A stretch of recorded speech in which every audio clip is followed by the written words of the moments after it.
gonna expose you for who you really are. And that's nothing more than a washed up has-been who should have left the business a long, long time ago.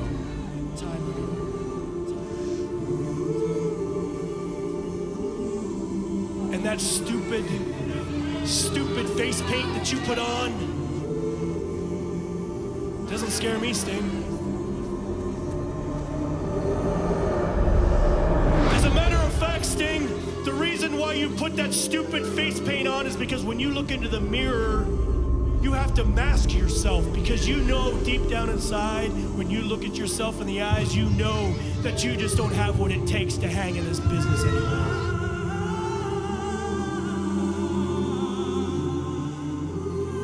Let it go! Step away from the spotlight. The business has passed you by.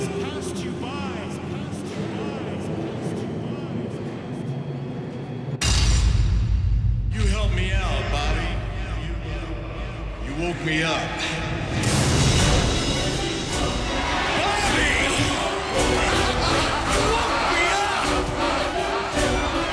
I feel so alive! No more Mr. Nice Guy. I'm gonna put on my boots. I'm gonna put on my tights. I'm gonna put on my war paint, and then guess what I'm gonna do at Victory Road? I'm gonna kick the living crap out of you.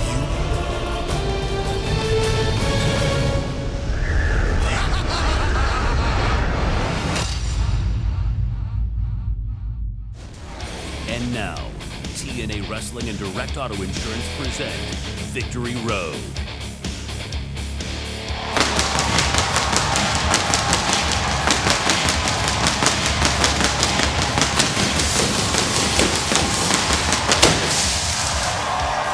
Tonight, the road to lockdown goes directly through Orlando. We are live from Florida as the man in charge makes his return to the ring.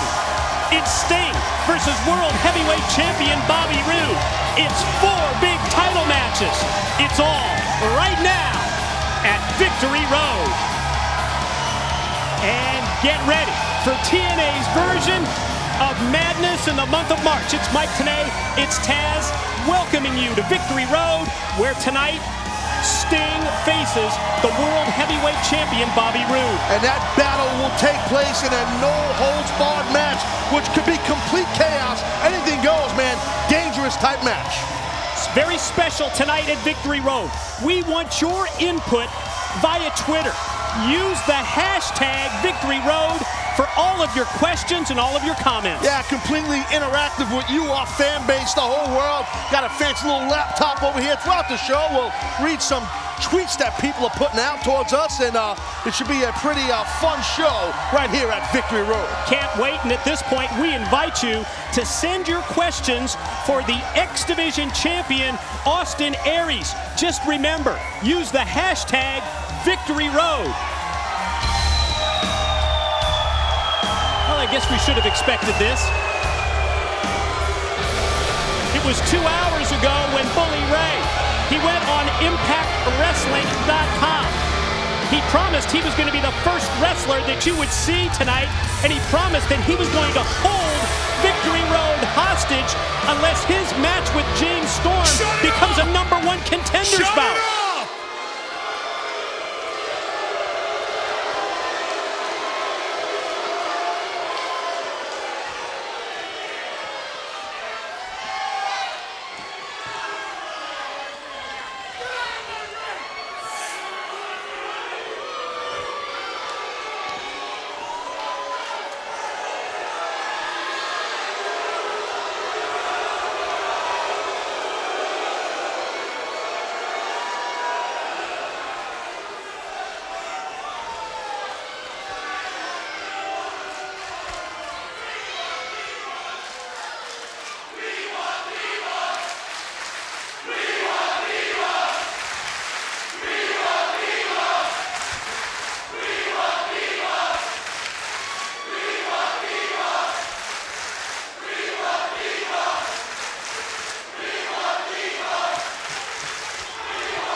I said, do you know who I am?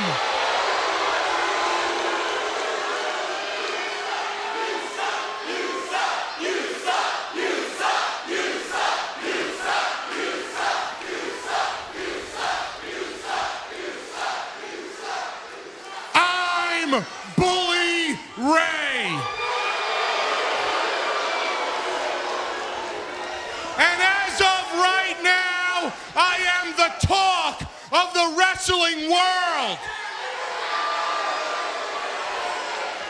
As of right now, I am trending worldwide on Twitter. You know why I'm trending worldwide? It's not because I'm the toughest bastard in wrestling. It's not because I am Tavzilla. Nah, I'm trending worldwide because I am taking this freaking pay-per-view hostage.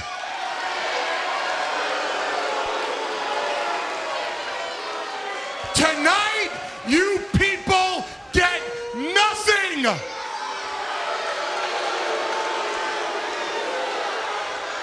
You only get a pay-per-view if I get what I want. And what I want is for my match with James Storm later tonight to be for the #1 contendership at Lockdown. I don't care if other wrestlers come down here. I don't care if security comes down. I don't care if referees. You could even send the stinking pig police. I will beat the crap out of anybody who tries to remove me from this ring until I get what I want. Sorry about your damn luck. Well, Sting responded that he wasn't going to be bullied by Bully Ray. But if James Storm would agree, if Storm says yes, then Sting would say #1 contendership is going to be up for grabs tonight at Victory Road. Let's hear what the Cowboy has to say.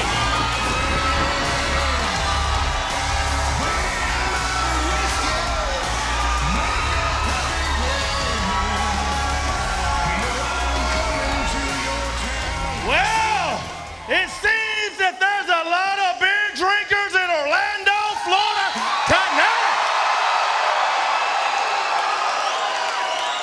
Bully Ray, you come out here talking about Kazilla. Where I come from, boy, we call them chicken legs. And you want to talk about nobody's going to be able to remove you.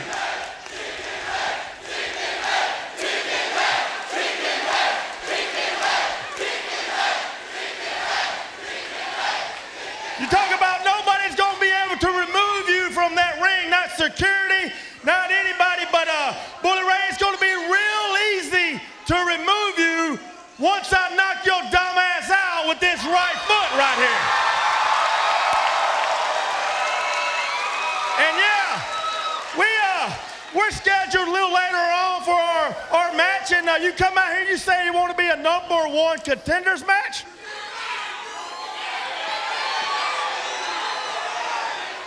You didn't have to come out here and waste these people's time by talking. Hell, I'll give that to you very easy, and I'll give it to you right now. Whoa! Right now, What a high-stakes way to kick off our Victory Road pay-per-view. But if you ask me, this is a big risk on the part of the Cowboy James Storm. it is right now. This is crazy. James Storm coming out here accepting, saying, fine, the #1 contendership at stake right now. Here we go. What about the risk factor on the part of Storm? You know what? I don't know. I don't know if I would have done that if I was James Storm. I mean, but then again, Bully Ray didn't expect this neither, but Bully Ray right now looking strong as hell. James Storm has been waiting since November to get Bobby Roode for the World Heavyweight title one-on-one. Scheduled to face him in Nashville next month at Lockdown in the steel cage. But now he runs the risk of losing that opportunity to bully Ray tonight, right here, right now. And Bully Ray, just about every shot he's thrown has hit its mark. James Storm not looking too good in the early goings of this #1 contendership match. Uh-oh, spilled beer. That's never good. Bully gonna down the cerveza, and then, oh! Walk right into the last call. What the Super hell? kick cover, 2. Gotta be kidding.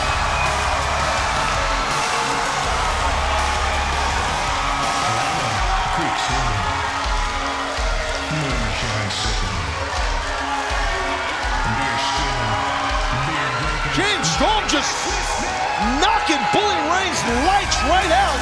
Let's take a look here at this last call super kick. Good God, it boom, it hit its mark. Out of nowhere. Holy smokes. Never expected that to happen that quick to Bully Ray. James Storm means business. He hangs on to his #1 contender slot. What an impactful way to kick off Victory Road. The Cowboy sights, they're still set on lockdown in his home state in Tennessee. In Nashville, in the steel cage, James Storm, he's ready for Bobby Roode next month at Lockdown.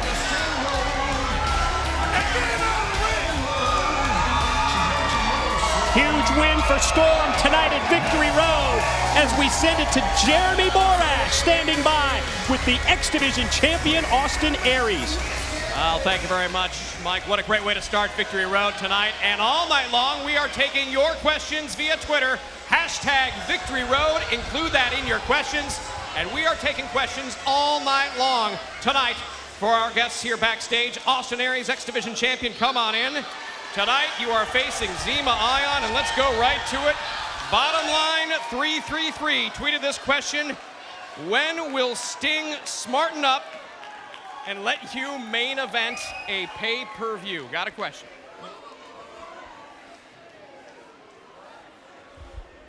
Are you really here? I mean, really, why don't you just take a hike and let somebody that knows how to conduct an interview conduct an interview? Really? You got any authority around here anymore? Is your name Dixie Carter? I don't know. I'm thinking I can kick your ass and that's all the authority I need. Now, why don't you just take a hike?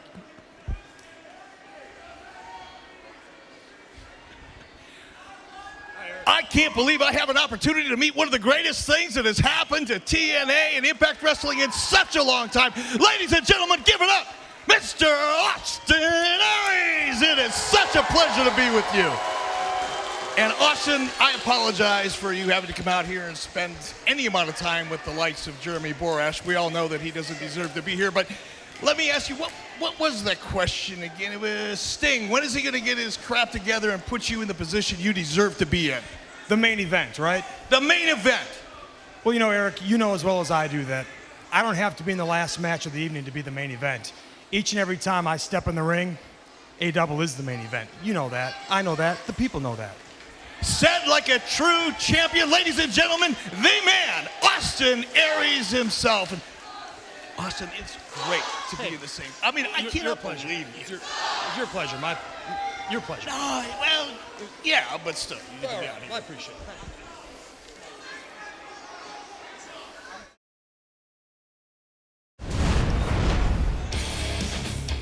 Well, some interesting pre-match comments from the champ.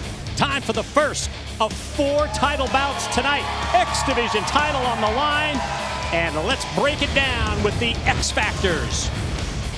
It was this past Thursday on Impact Wrestling. Austin Aries hosted a party, celebrated a milestone, namely his record, longest reigning X Division champ in company history.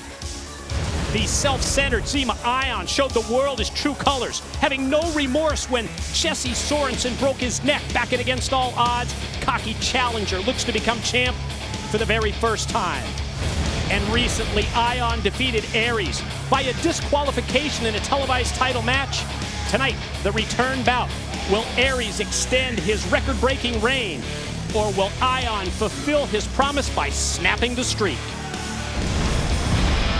The following contest scheduled for one fall is for the X Division Championship. Introducing first from the Philippines, Zema Ion.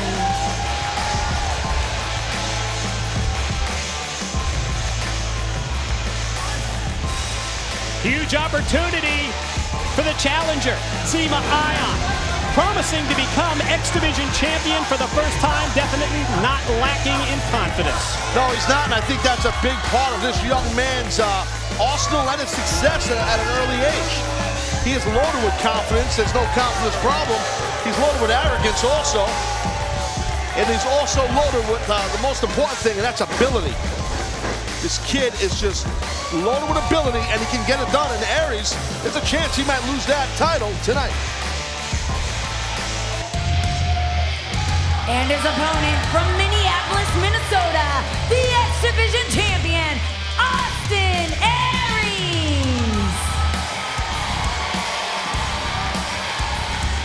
Record-breaking reign for the X Division title holder. Now over 6 months as X Division champion. Man, you got to admit it, that is quite an accomplishment. Absolutely a tremendous accomplishment. I talked about the arrogance of Zema Ion. Well, the X Division champion, Austin Aries, he's not short in arrogance either. Any man that can wear a cape and hold the title at the same time, I respect. I'll tell you, because where I'm from, capes don't get over well. But I'm a big fan of Austin Aries, that's to say the least. Love this guy's style in the ring. I think he's an excellent X Division champion. That's what it's all about right there. So, a very capable, legit challenger in Zema Ion.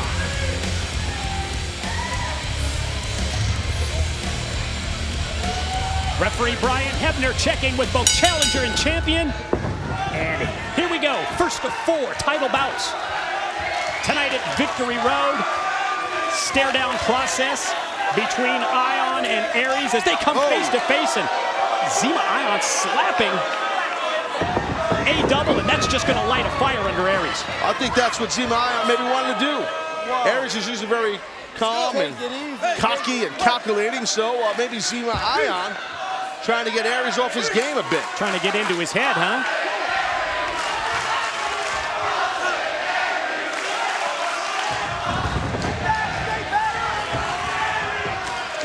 Well, I guess this isn't a surprise after that huge win over Bully Ray. Look who's trending worldwide right now on Twitter, none other than the Cowboy himself. And I heard the second thing trending worldwide is chicken legs. Well, here we go. Right there, Zema Ion just stopping Austin Aries in his tracks, but the fleet-footed Zema Ion, the challenger, look at how this kid just moves. Back-to-back float over is going to go a 3rd time and successful with that. Even a 4th and a 5th. Getting dizzy. Oh, nobody home. Ew, what's going on? Oh, Aries taking a break in the corner. Ion's not going to like that. Whenever you're stealing anybody's hairspray, that's heat. Watch out. Watch the Here we go. Quickly out of the corner for 2.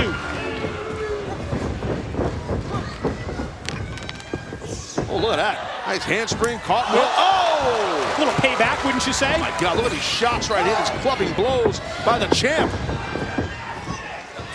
Boy, early on, it looked like Aries was going to try and take Ion up into the air for the brainbuster there. I think so. I think that's what he was going to do, Mike. That's what it looked like to me. I'm kind of surprised that he tried to go for it this quickly, but... Oh my God. Oh, jeez.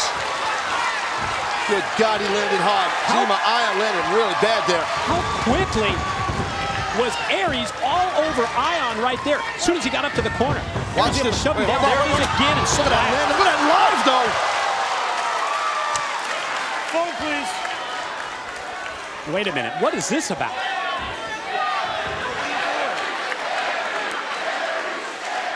What are you doing? I'm tweeting. Hold on a second. Come on, you gotta get back in the ring. Oh, he's got to send a tweet. Why wouldn't you tweet during your match? Right in the middle of the X Division Championship match?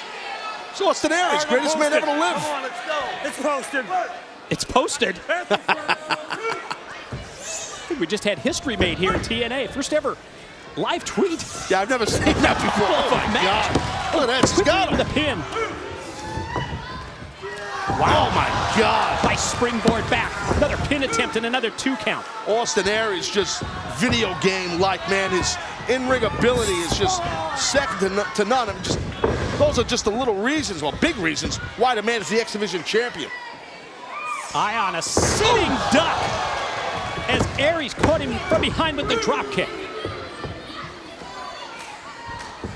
Well, Austin Aries had been lobbying for a long time to be a part of an Impact Wrestling main event. You might remember a couple of weeks ago, Sting put him in that position. And Austin Aries looked great.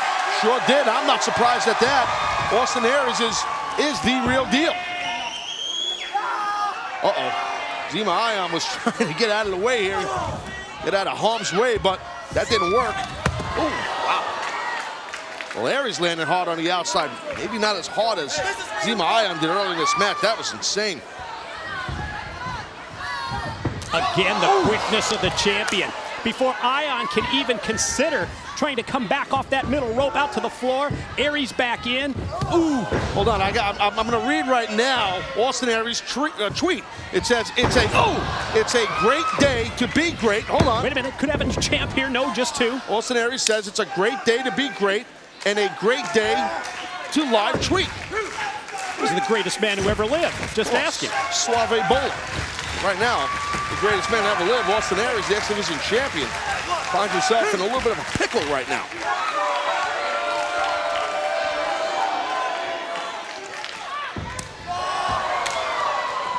Aries fights back from his knees and now back up to his feet, laying in the shots, but smart move by Ion. Oh, twisting out of the corner, right into the pin. You can see the frustration right there in the challenge of Zema Ion. He thought he had the win there. I don't know who's loaded with more intensity and athletic ability between these two. I mean, really, it could be a dead heat, Mike. Very even matchup, and it has gone back and forth right from the opening bell. Now in control is Ion, and after Aries got fired into the corner and bounced back, Zema right on top, another pin attempt. Both men going for many pin attempts here, none yet to be successful, putting the opponent away. Zema Ion just right there shutting down Austin Aries.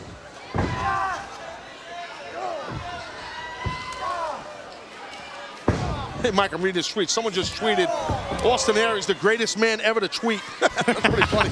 A little variation on a theme, right? Yeah. Had a steam for Ion, and boy, he had momentum on his side, running through with a clothesline, and where the champ goes all the way out to the floor. Austin Aries in grave danger. Don't waste time here. Come on, Zema Ion, do what you're gonna do here. Oh my God, look at that moonsault, Mike. Moonsault back off the corner post, down to the floor on Aries, and boy, you think back and you see that move, what's the first thing you think of? Jesse Sorensen. Jesse Sorensen, absolutely. A man that Zema Ion injured very badly, and Zema Ion showed no remorse for that. Now a dazed Aries rolled back in.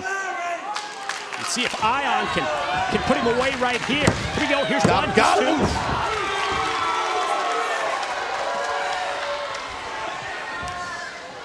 Boy, right on him again. Another pin attempt. That's what you want to do. You got the champion down. You want to be relentless and try to get the victory, which will gain you the X Division Championship. Zema Ion looking to become X Division title holder for the first time.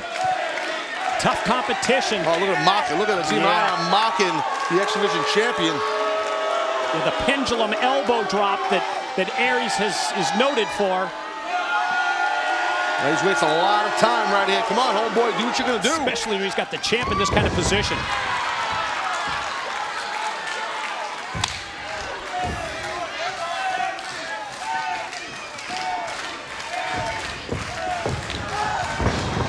Oh, inverted atomic drop.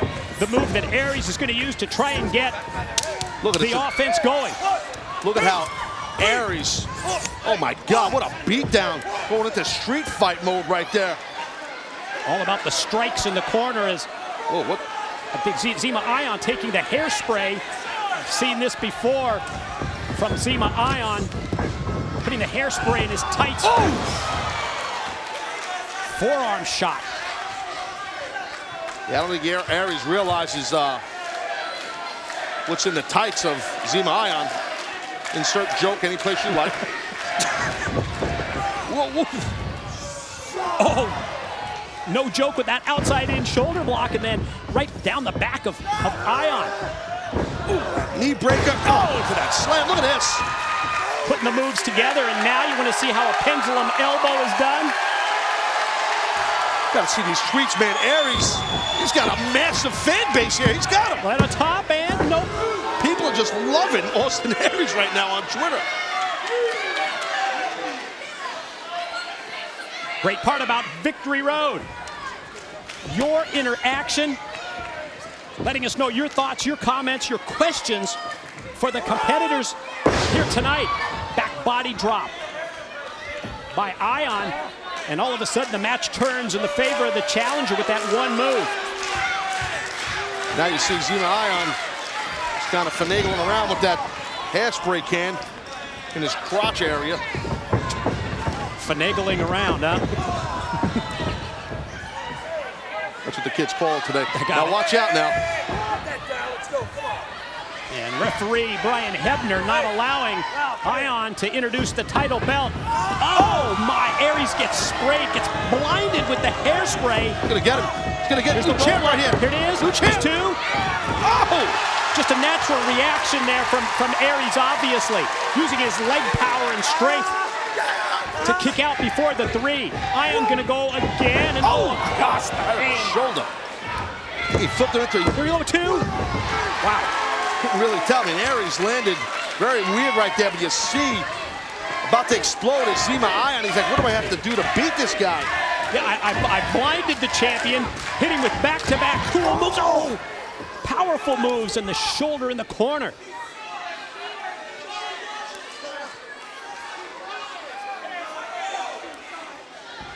Well, Ion has something in mind here. Yeah, got Aries' position in the corner.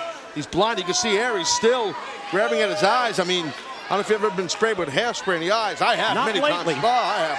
It burns. Gonna try a that knee. See that knee by Aries to counter that? Suplex type move out of the corner. Superplex Oh my type. God. Oh! The power bomb out of the corner by Aries, taking Zema Ion straight down to the canvas. Aries. He's still blinded. man. As you see the problems that he has there, trying to make his way into the corner.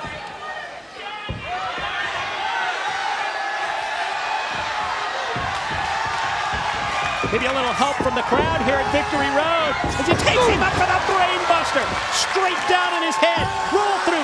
Last chancery submission, and Ion taps. Your winner and still X Division champion of the world, Austin Aries. Well, no shame in tapping out on that type of submission. Preceded by that insane brainbuster by the X Division champion, retains his title, does Austin Aries. And he did it more or less blinded. He could not see. Still think he's having a hard time seeing, but what a matchup right there by these two young men. Insane physicality, great stuff. X Division style, Mike. X Division champ, longest reigning X Division champ in company history, still has the gold. 6+ months as the title holder as we go back. And let's review our X Division championship. Well, that's that nasty landing right there. Zema Ion landed and followed up by that awesome dive by Aries. But this thing, Mike, was back and forth for quite some time with just so many different high-risk moves. And you see Zema Ion trying to get pull some shenanigans out. And it almost worked. It almost worked for Zema Ion. Great timing with spraying that hairspray in Aries' eyes. Almost. Didn't happen. Yep. And then watch this here. Look at that. Beautiful technique. Great bridge. Great job by the X Division champion. Especially the combination of moves, Kaz. Started with that power bomb out of the corner. Then he hit the brain buster, and then the submission win with the last chancery. Well, Dr.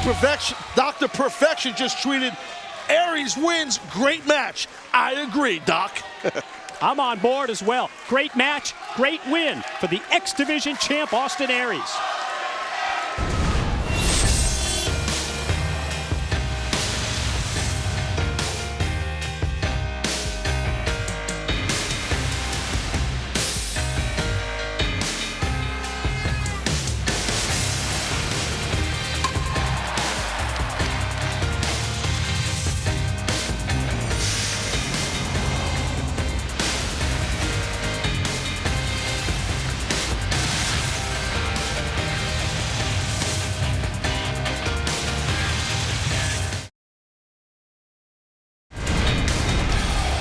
You know, everybody's talking about Sting versus Bobby Roode later tonight. And we want your predictions for our main event at Victory Road. Simply tell us, Bobby Roode or Sting with the hashtag Victory Road. Also, send your questions for the world champ, Bobby Roode. He'll answer after our next match. Impact Wrestling from the UK, the invasion is underway. Week after week, the World Tag Team Champions Matt Morgan and Crimson find themselves the recipients of very physical messages being sent by Magnus and Samoa Joe. Crimson was able to get Morgan involved in this matchup. The most important thing is the challenge being a non-title situation. The champions. That gives Joe and Magnus massive momentum. No one gave us a chance. They said, what? Joe and Magnus? How is that gonna work? Take a look at this. New World Tag Team Champions. Right now, that's 2 in a row that me and Crimson have lost. I don't have excuses. I don't make excuses. Will the better team win tonight? I still don't think so. No, I don't think so. But at the end of the day, the team with better chemistry ended up beating me and Crimson. Me and Crimson all along have been saying one thing, and that is we are the 2 most single-dominating acts here at TNA. And I still firmly believe that. If Morgan and Crimson want another go, they can bring it, and we'll show them again. It's as simple as that. They can have their rematch, because this train isn't stopping. And if you get in the way, we'll run you over. That's what it's all about, Matt. Winning matches, you know that. But hey, it's not about me. It's not about me being undefeated. This Sunday, it's about me and you being on the same page, going out there, beating Joe and Magnus, and getting our tag team titles back. Let me just ask you this and we'll be good. You're here to win titles, correct? Yeah. You're here to make lots of money, correct? Of course. Then we're good. Well, correct me if I'm wrong, Matt. To make lots of money, you have to win lots of matches, don't you? Yes. Well, if there's anybody that knows about winning matches, it's me. Oh, God. The undefeated one. 14 months, not 1 loss. You good with that? Let's get our titles back this Sunday, and then we'll be good. Let's go. We give no quarter. We take no prisoners. And if you want to shout at the champs, boys, just know you won't walk away from it.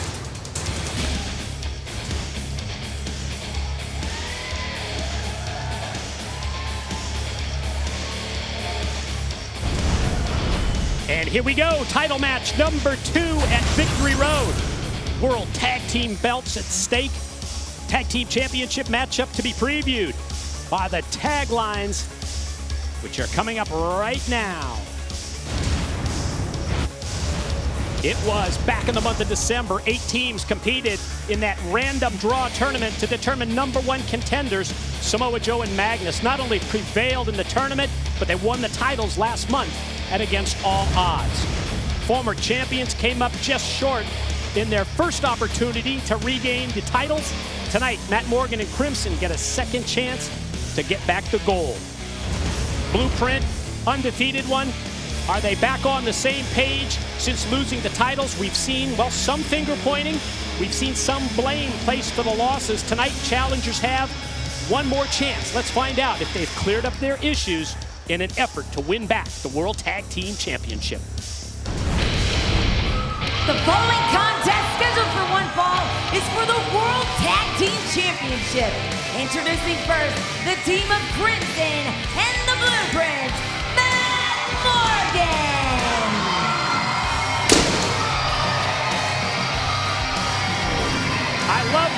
at the Blueprint Matt Morgan put it this past Thursday on Impact Wrestling. He says, is it a case where it's more important to have the better tag team or the better chemistry? I don't know. I would go with the chemistry thing personally. I just think you need to be that cohesive unit. And when these two men were, and I think they're back on page, they were champions. Could be, it's a big threat towards our tag champs right now. And their opponents, the World Tag Team Champions, Magnus, and the Samoan submission machine, Samoa Joe.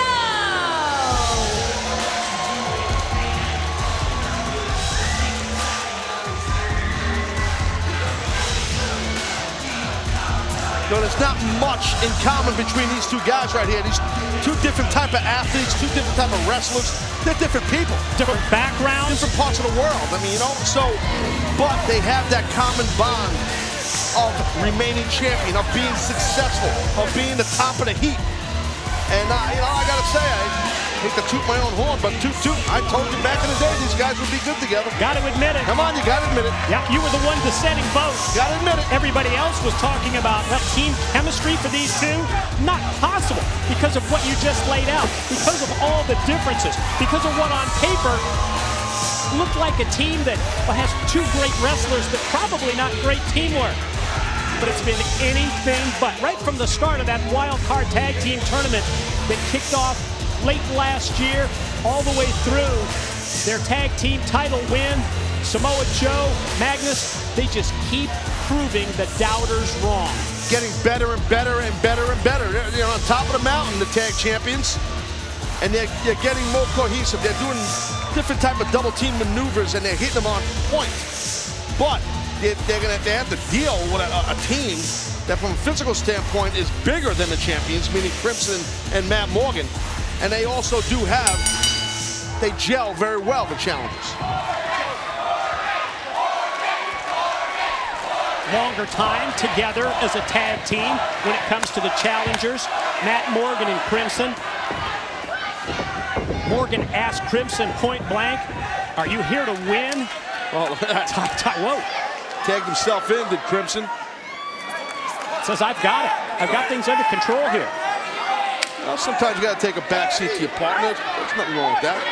Morgan's the competitor, though. Matt Morgan, he wanted to go first, and whoop, there you go. Magnus taking advantage of the miscommunication between the challengers.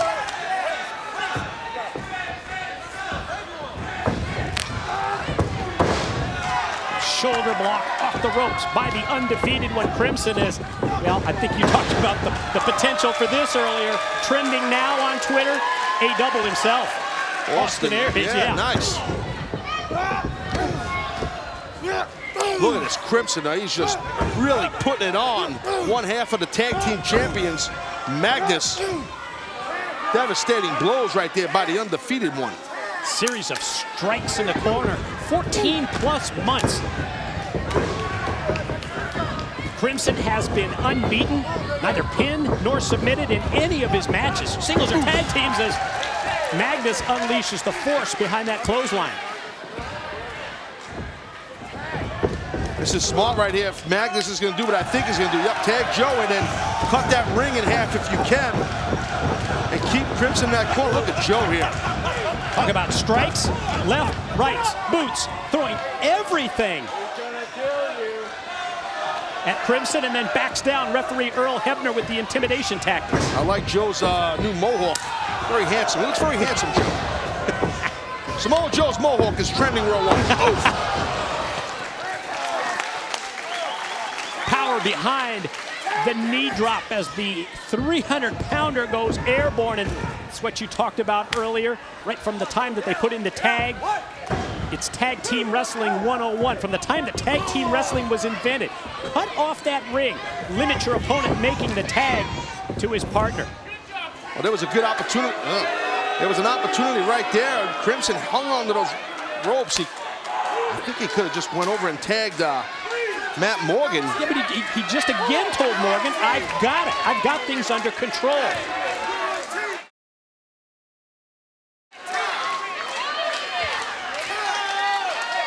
Well, Morgan's telling him tag, and for those who don't know the rules, Can't tag unless you're in the ring. Oof. Crimson able to snap the neck of Magnus and then focused right on the upper head, the upper body with the running clothesline.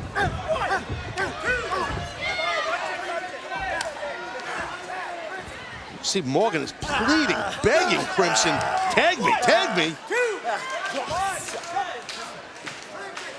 And that's just like Crimson's just blowing him off, just ignoring him. Yeah, you used the word earlier when Crimson tagged in, you used the word miscommunication, but you know, Taz, I'm not sure whether it's miscommunication because Crimson certainly knows what he's doing. Whoa, whoa. Yeah, no, well, when I said that, it seemed like that, but now that I see it, it's not that. Makes perfect sense Somehow to me. that does make sense. I don't know how, but it did. I think we've been broadcast partners long enough to where I'm starting to understand him, folks. Neck breaker leads to a cover, and Joe in before the 3 count. And again, Morgan extending the hand in. Oh, what a shot there by Crimson. And again, Morgan just saying, tag me.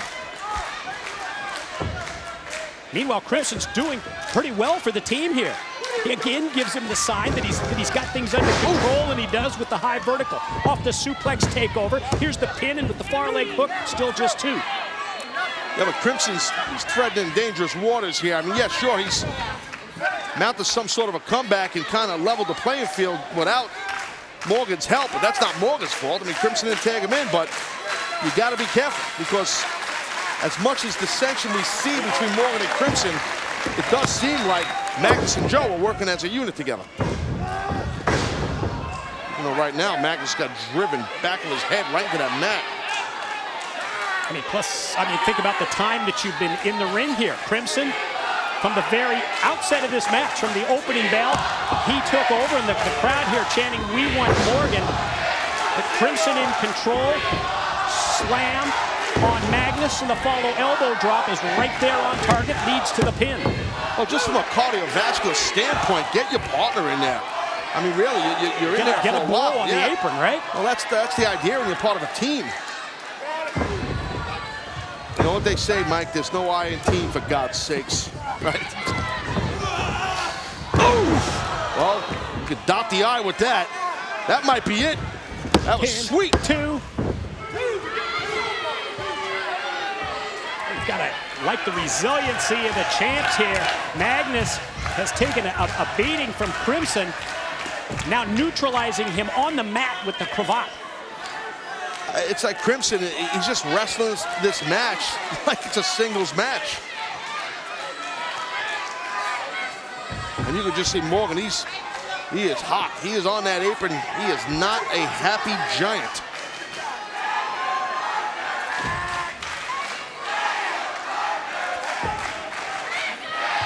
Crimson with the clinch, and Magnus has made it up to a knee.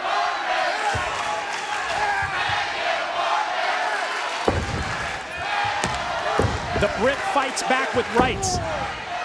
Those are great body shots right there by Magnus, followed up by a couple overhand rights.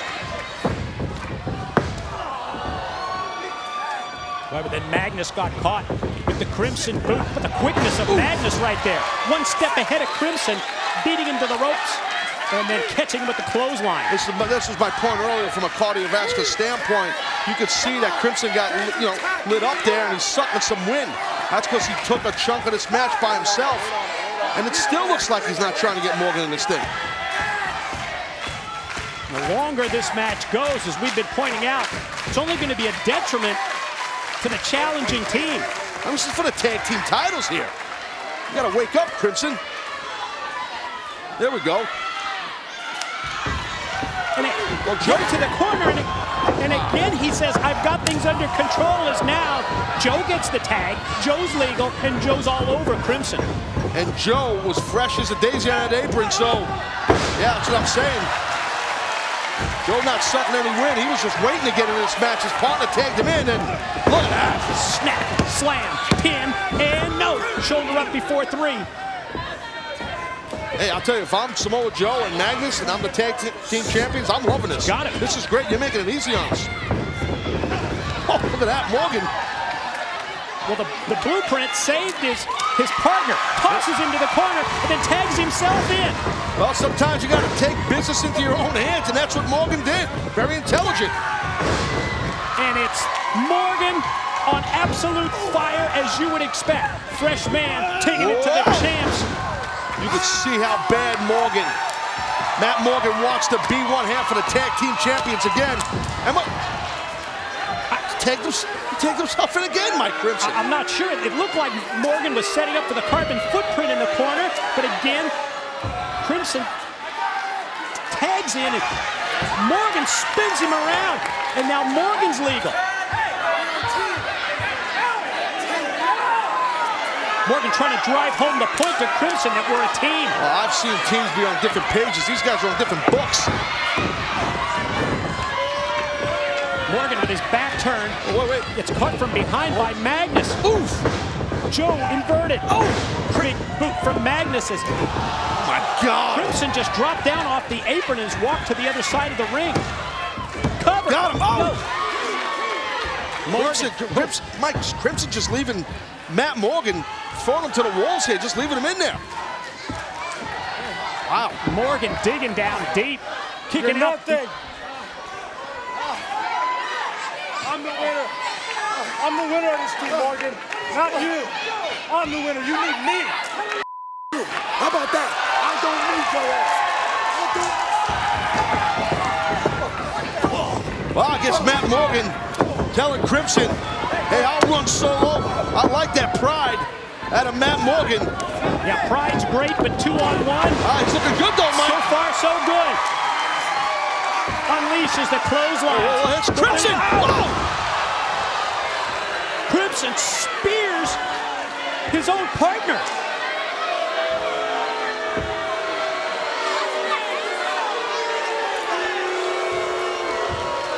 I'm the winner. I'm the undefeated one. You're just a loser.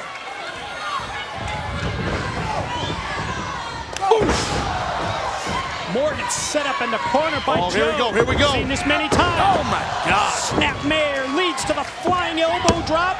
And here's the pin, the cover, and the win. There's still chance. Your winners and still World Tag Team Champions, Magnus and Samoa Joe. Well, seeing that grin on the face we just saw of Crimson, you could see he knew what he wanted to do in this match here. You can just tell. What a glory hog this guy was tonight. Tried to be, and Matt Morgan overcame the odds for a long period of time. But the champ's just too much. Can't carry on my back anymore. They hit their favorite finishing move, the combination, which leads to the elbow. And Samoa Joe and Magnus, they're still the champs.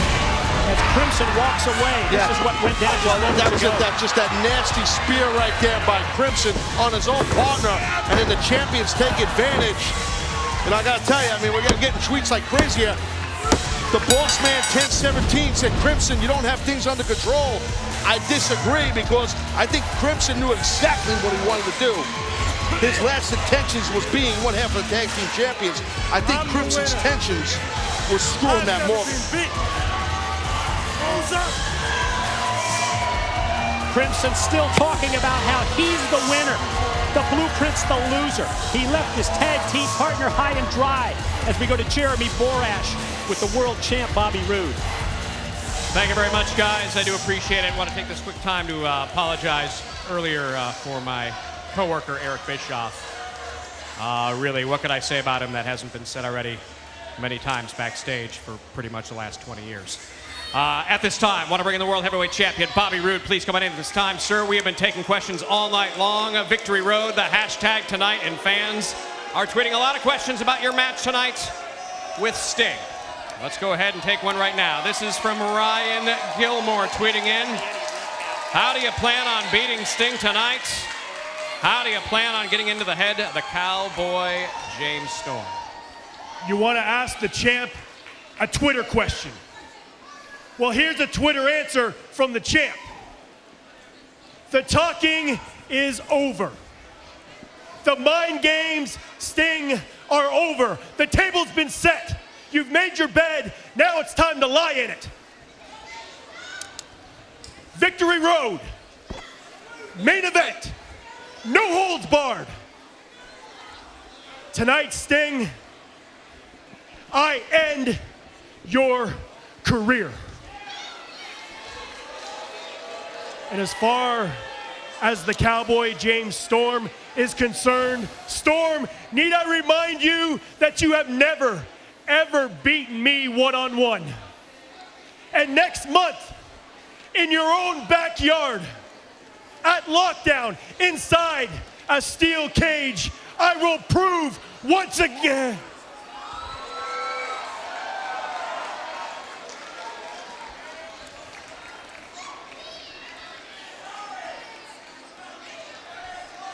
Lockdown, huh? Lockdown, we have a world title match. I'm not looking for a match. I'm looking for a fight. Right now, right here. Champ, or should I say, chump.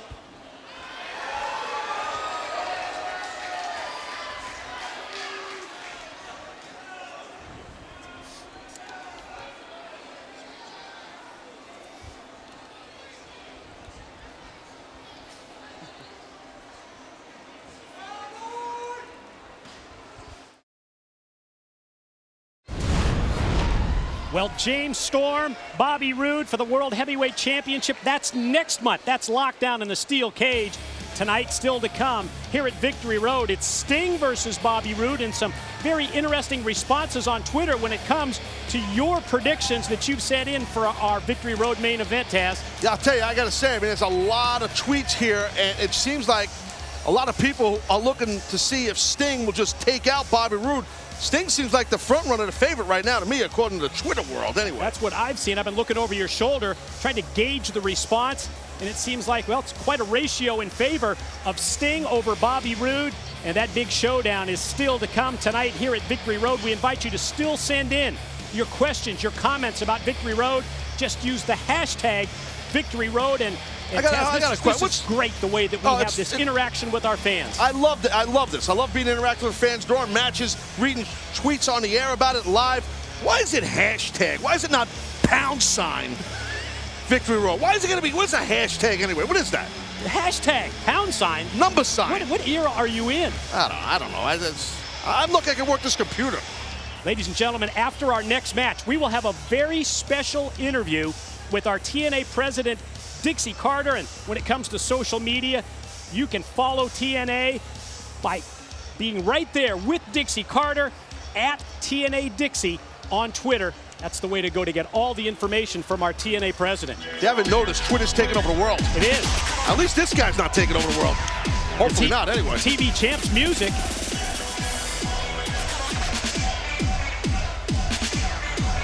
And here comes the television champion, Robbie E. And wherever you see Robbie E, you know that the bouncer's going to be there as well, Big Robbie T. I'm glad I'm wearing sunglasses because I don't know how to describe the color that Robbie E is wearing. Homeboy's right off the Jersey Shore. I've been to the Jersey Shore many times, and not too many guys are wearing that stuff. Well, we know that there is going to be an open challenge. This Robbie E Invitational number 2, I believe. He talked about it on Impact Wrestling this past Thursday night, that he would throw out that open challenge for his TV title. Sort of missing the matching cardigan sweaters tonight. I'm kind of glad. I don't like seeing two muscled up guys in cardigan sweaters. It's a little awkward. No offense to anybody who wears cardigan sweaters or, you know. or muscled up guys. Or muscled up guys. Right, gotcha. Well, this is basically an open challenge. I mean, I got to tell you, anytime someone puts out an open challenge, it's dangerous. I had someone put an open challenge out to me once, okay, and I was victorious.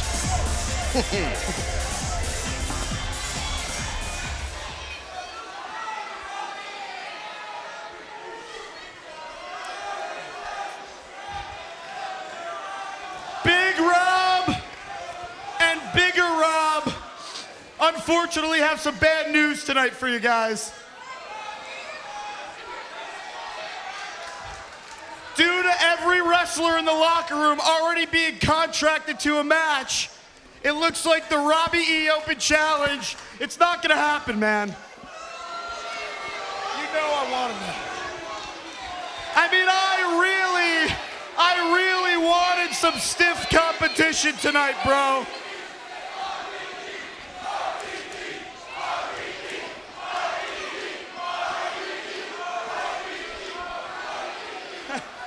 Wait a minute, bro. That's never been done before in pro wrestling. Wait, so the Robbie E Invitational is gonna happen tonight. It's just because no wrestlers in the locker room could wrestle, the Robbie E Invitational is gonna be open to any fan in the Impact Zone. Wow. Wait a minute. Bigger Rob, one of these fans tonight. Wait, not yet. One of these fans tonight could be a star.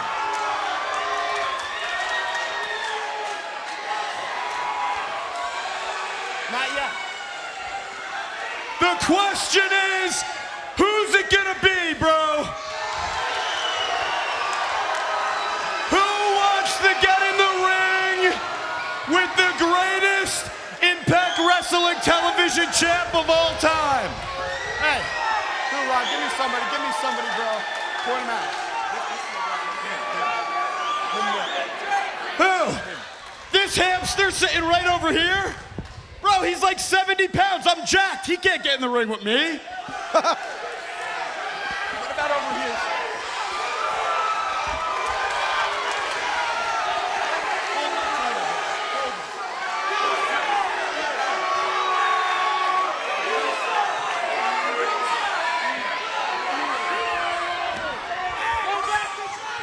These three chicks right here.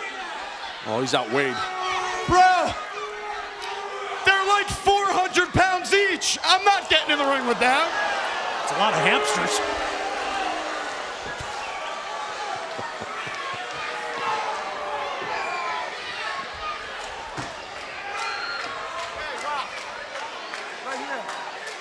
Hey, what about you? What about you, Val? You want to wrestle with Robbie E? You want to, hey, me and you actually are going to wrestle tonight in the Doubletree room 511, sister. We have to call You know that? what, Robbie? She's definitely not on the list.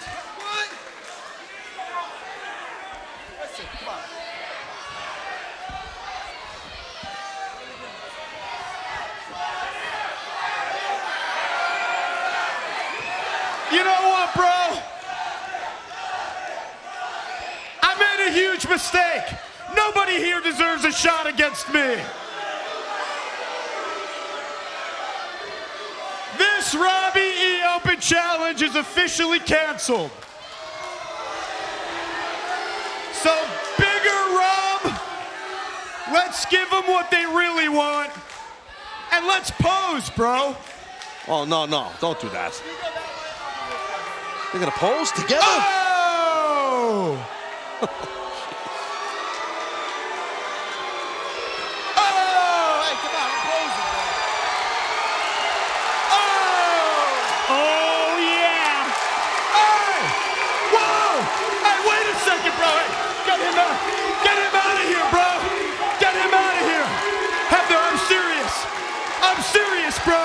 An open challenge, isn't it? Here. Hey, yeah, that's Devon. Yeah, this thing's canceled. Look who comes through the crowd. This thing is canceled. Security! Security! This fan is trying to get in the ring. Security! Get him out of here! Oh, that's no fan. Get him out of here! That's not a fan. That's no hamster. Do something, bro! Do something!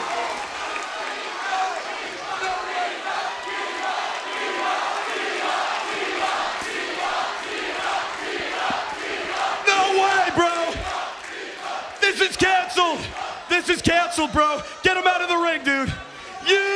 You're not on the list. Have them do something about this. I'm not kidding, bro. Do something about this now. Get him out of the ring. Robbie E, you're the one that wanted the open challenge for your TV title. and it doesn't look like he's got anything to do tonight. So because of that, you need to get your ass out of the ring and ring the bell. So what do you take charge? Wow. Oof. Chip off the old block. Oh, here we go. Devon accepts the open challenge that Robbie E tried to back out of.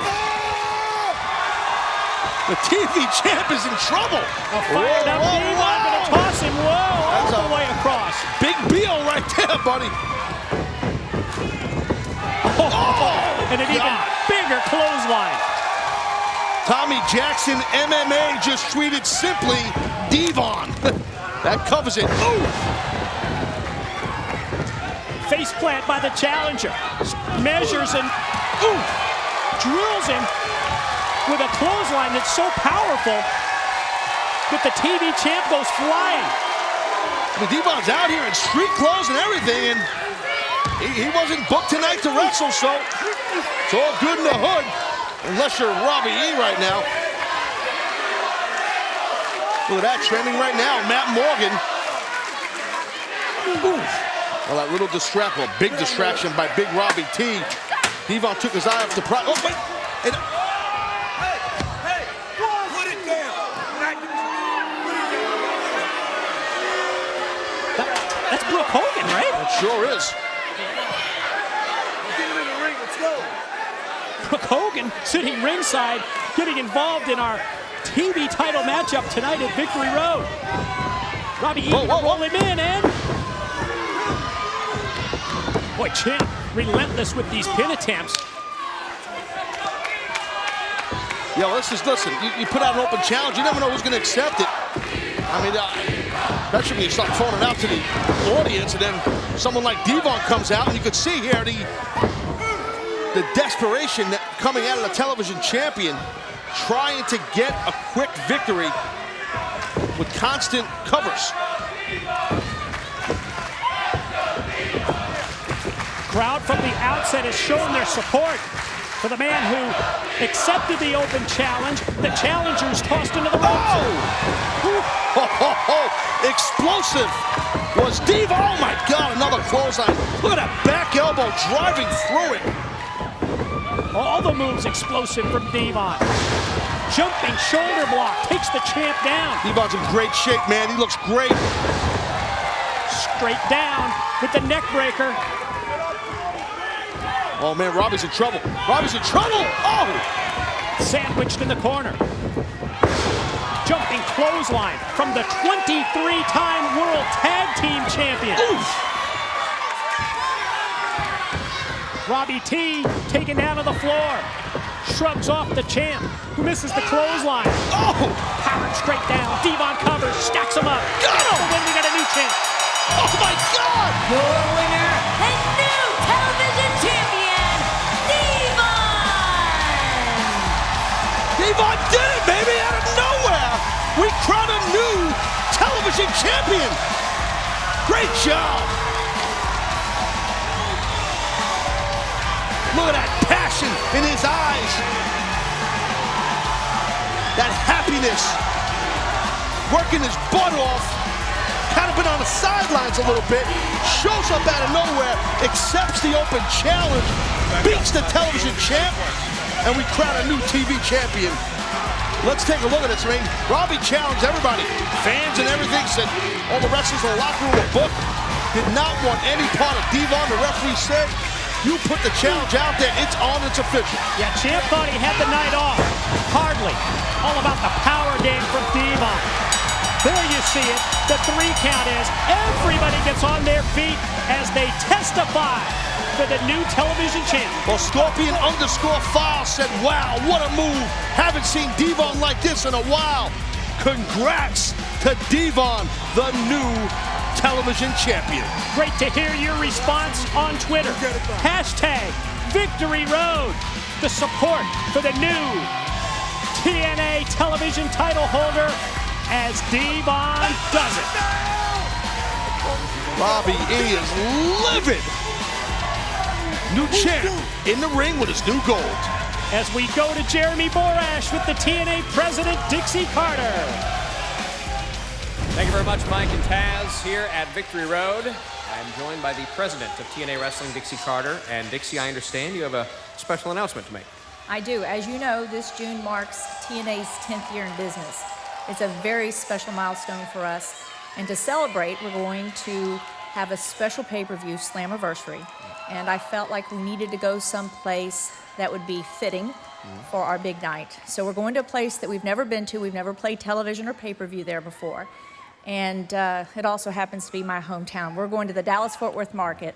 Very, very excited about it. We'll be playing at the University of Texas at Arlington's brand new arena. It's going to be a great night. A lot of special announcements coming in the next few weeks as well, so stay tuned. Fantastic. What a way to celebrate 10 years here in TNA Wrestling. No Great. question about it. Now, I do have to ask you, I have you here. I'm going to put you on the spot tonight. The main event, Sting and Bobby Roode. With everything that has gone on between these two, your thoughts? You know, I trust Sting implicitly. I always have. He's been my guy since day one. And, you know, if he's going to put himself in this position of active wrestler, I'm going to be ringside there to support him tonight. You know, Bobby has disrespected me. He's spit in my face. He's disrespected the company, the TNA World Heavyweight Championship. He's disrespected Sting, the fans. I hope it ends tonight. So. All right, we're going to find out. It is the main event, Bobby Roode versus Sting. Dixie will be ringside for our main event here at Victory Road tonight. I just can't comprehend why these knockouts don't understand how gracious of a champion I am. You're right. You're an extremely gracious champion and an awesome friend. And tonight I'm going to make sure that each one of those girls out there, they're being given a golden opportunity because the winner is the #1 contender for your title. Any one of the ladies in this ring right now could potentially be the new Knockouts champion. Whoa, watch Madison Rayne. Wait, what the hell? Wait a minute. What the hell just happened? What's going through the mind of Gail? Her tag team partner, her friend, stole the win in the Knockouts Battle Royal. Madison Rayne is in line for the next title shot.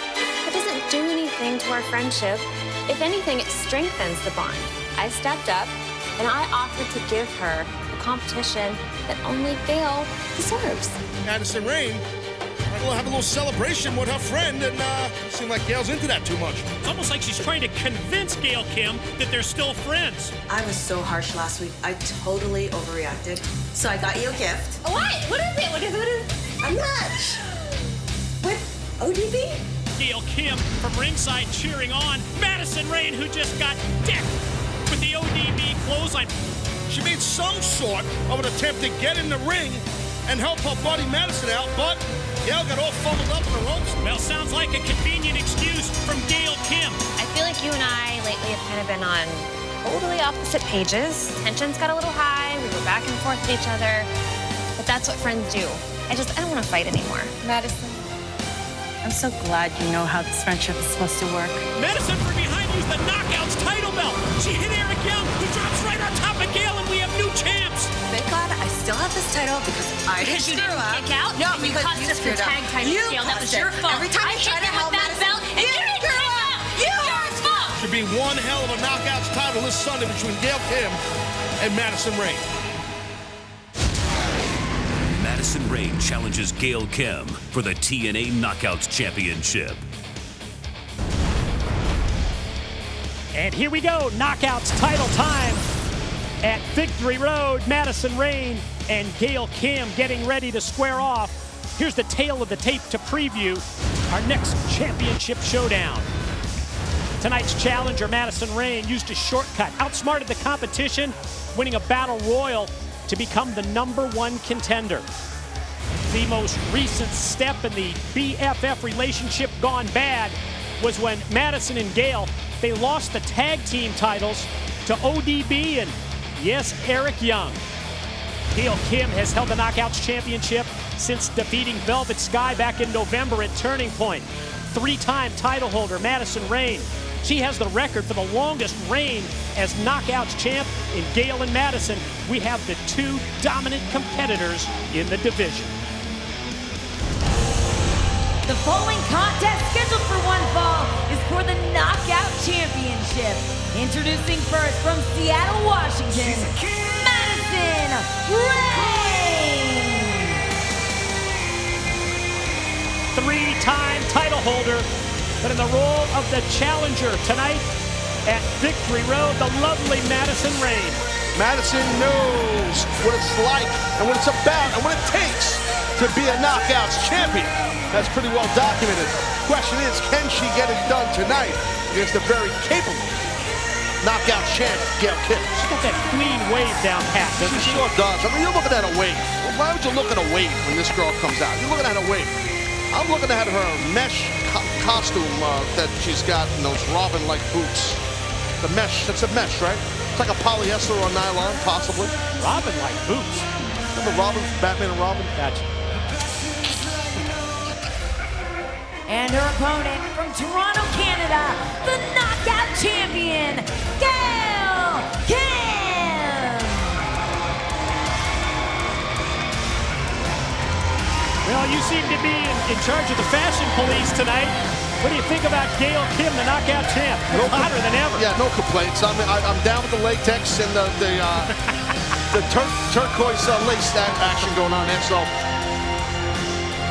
I am the fashion police, but I tell you what, Gail Kim looks phenomenal, looks excellent. And she can compete in an excellent way, too, so both these ladies can go flat out in the middle of the spring. This should be a hell of a match. So Freddie Blassie was, what, the Hollywood fashion plate? Freddie Blassie was a legend. Taz is the fashion police. He was a legend.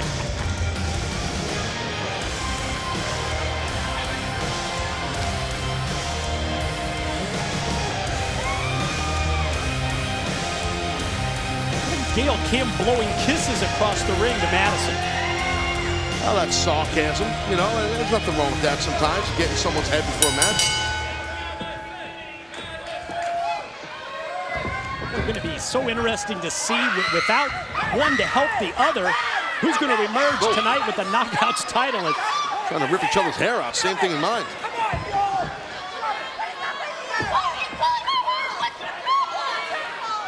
Well, no blowing kisses now. Whoa. Couple of Hellcats here. Love it. Oh, referee Earl Hebner always draws the short straw of the Knockouts match. And see right there, Devon trending #1 worldwide, man. Look at that. Well deserved, with Devon winning the television championship just moments ago tonight here at Victory Road. Gail Kim, the clothesline and the quick pin attempt. How about the great news from our TNA president, Dixie Carter, as it relates to our Slammiversary pay-per-view event. First time ever, we're headed to Big D, DFW area, Dallas, Fort Worth, at UT Arlington. That is huge. I can tell you, I mean, in regards to Twitter, people are going, oof, going crazy. Oh, loving the decision that Slammiversary will be in Texas. Loving it. That was a nasty landing for Gail right there into that guardrail.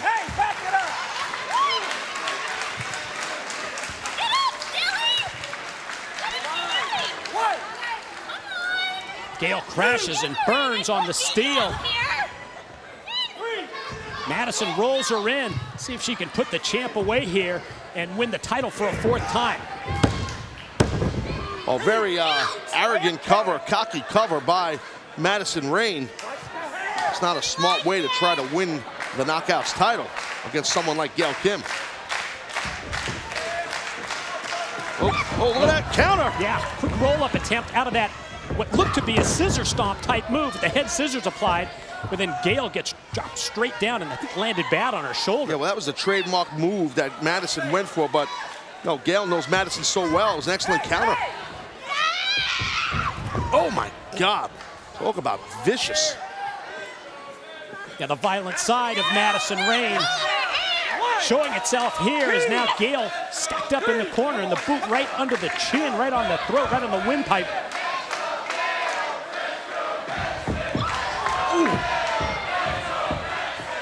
Confident challenger got caught, but then comes right back with a strike.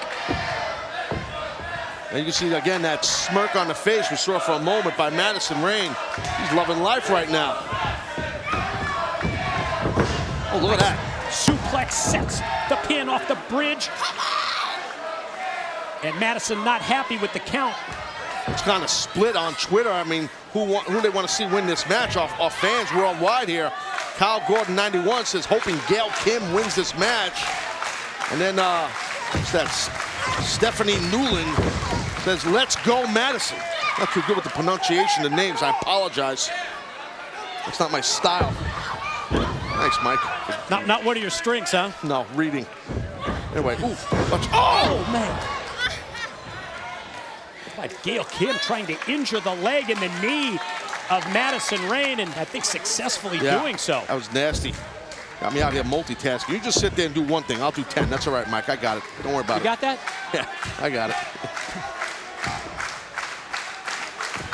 Madison gonna try and fight back, even though she was on the receiving end. That vicious move from Gail Kim as the two exchange. Now Gail, she's so crisp, the way she delivers her move, the speed she uses. Excellent footwork. Nice counter, reversal, I should say, by Madison, though. Champ quickly springs to the middle rope. Wow. Pinning attempt out of the corner with the cross body. Very physical contest between these two knockouts. I mean, are they former BFFs or former best friends? They're not really friends. They don't look like BFFs, do they? Oh. The way that they're beating the hell out of each other. Of course, the Knockouts Championship at stake. Oh, man, what a missile drop kick there, Mike. Tell you, Gail landed hard also. I mean, Madison obviously got drilled, but... Yeah, Madison caught the brunt of the blow with the feet going into the face, but Gail Kim landed in the back of her head.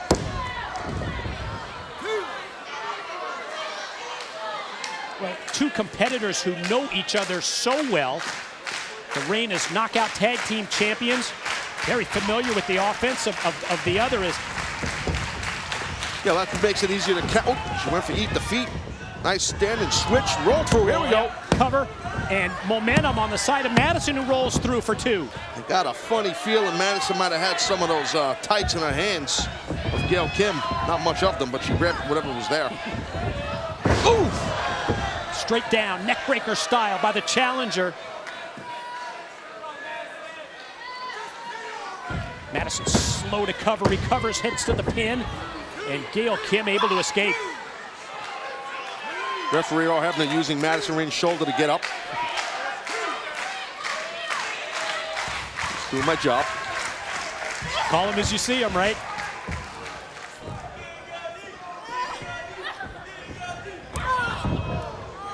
Well, Madison obviously familiar with the move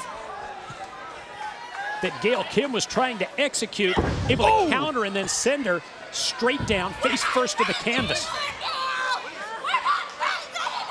Well, I guess they're not friends. I just heard Madison say, yeah, no, we're not friends anymore. No. Mike, if we're ever not friends, you're not going to do that to me, right? You can mark that off your scorecard. Kaz has got a list of things that he wanted answered by the end of Victory Road, and he just got one right there. You're not kidding.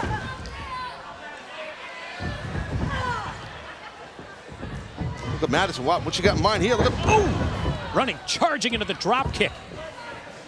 And Gail's down, and Madison hooks the leg and gets just two. Well, Mickey Mannequin, I'm sorry, I'm trying to get Mickey Maniac says, I like Mickey Mannequin better. She says, I love both Madison and Gail's outfit, ring attire tonight. And I like Mickey Mannequin. Oh, hopefully that's not trending worldwide. Who said reading wasn't your strength?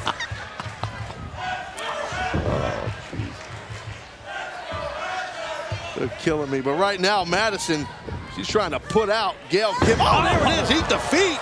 Could do it. Connects. Covers. Hey, watch it. Stacks her up and gets the pin. Your winner and still knockout champion, Gail Kim. Out of nowhere, Gail Kim can hit that move, that eat the feet. Just jacks your jaw. Really, I mean, Gail came out of nowhere with that move to retain her Knockouts title. Physical contest for the Knockouts Championship as Gail Kim prevails.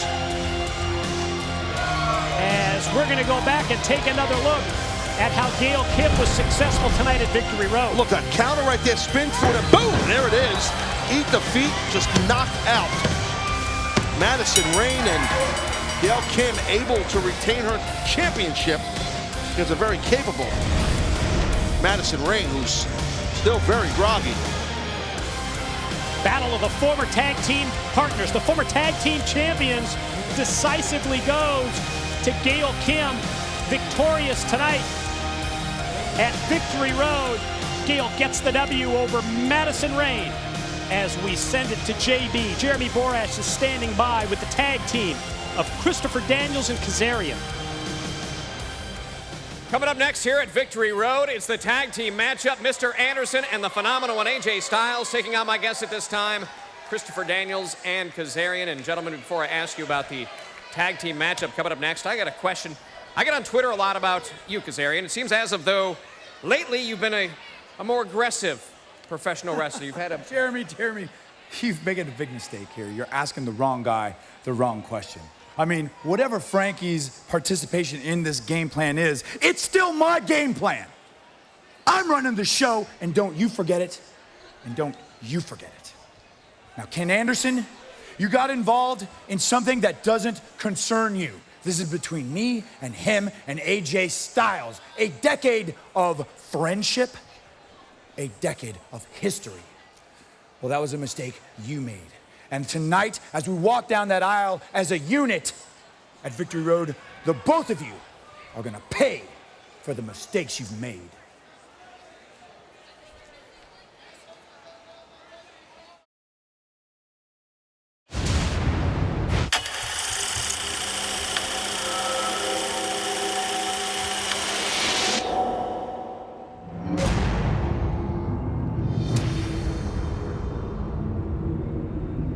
What does Daniels have on Kazarian? What does he have anything? Daz, Daniels, they're former friends. They're former friends. I feel compelled to clarify my position in all this, AJ. Do you really want to know why everybody's turned their backs on you? While my friendship helped you gain fortune and fame, what does Daniels have? All your friendship got me was reprimanded, punished, and ultimately fired. It's because you're transparent and you're gullible. And you trust people with things you really shouldn't trust them with. That's why I decided to put myself first, and that's why I encouraged Frankie Kazarian to do the same thing. Have you ever stopped to think that maybe the problem isn't with all of them? Maybe the problem lies with you. You are the very reason why I'm not going to associate myself with friends anymore. Ladies and gentlemen. In fact, I'm going to associate myself with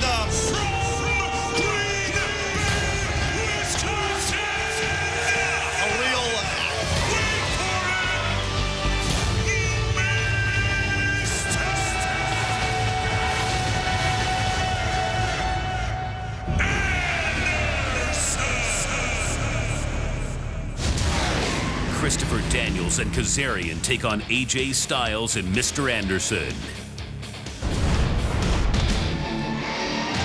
Following tag team contest is scheduled for one fall. Introducing first the team of Christopher Daniels and Kazarian.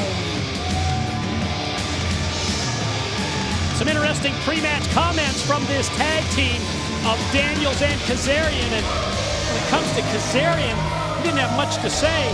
He's been having some second thoughts in the way that he's been responding in recent weeks.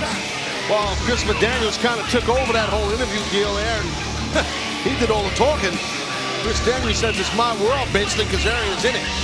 You notice, if you notice Daniels, he has kind of a piece of tape or something under his left eye. He got stitches in that match this past Thursday against Anderson. Anderson busted And their open. opponents, introducing first from Gainesville, Georgia, the phenomenal AJ Styles.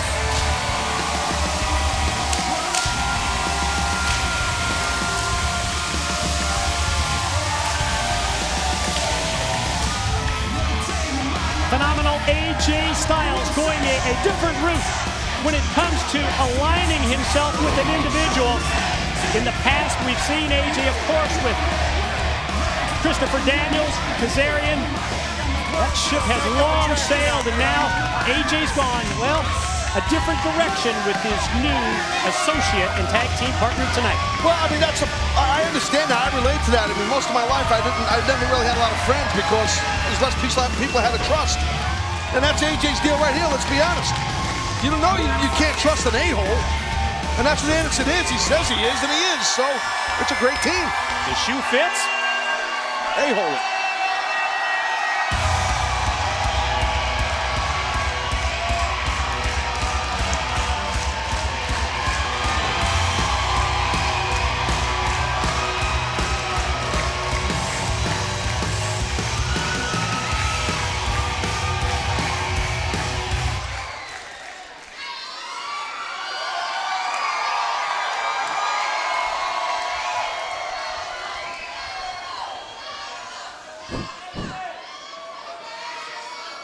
Ladies and assholes.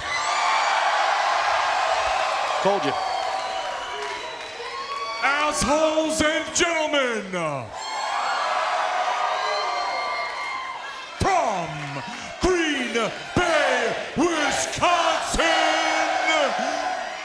Mr.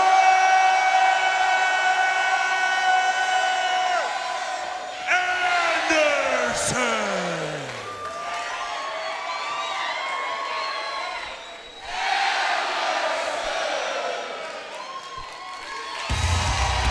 Christopher Daniels not the only one with battle scars. Mr. Anderson with the shiner underneath the eye as a result of a match that he had with Daniels on a recent live TNA event. These two about ready to come face to face. We saw them go one-on-one this past Thursday night on Impact Wrestling. Big win for Anderson in his in-ring return. Tonight they square off in this tag team contest at Victory Road. Again, this right here, there's that shiner you're talking about, that black eye. I saw pictures of that thing after it happened. Did you see that? I saw him. I was looking over your shoulder at the time. Yeah, Anderson, just slightly puffy, huh? Anderson has a picture of it on his phone. I said, what do you have that on there for? He goes, it's a reminder of what I'm going to do to Daniels tonight. His eye was completely shut and red. I mean, completely swollen. Yeah, it was a bad deal. Completely closed.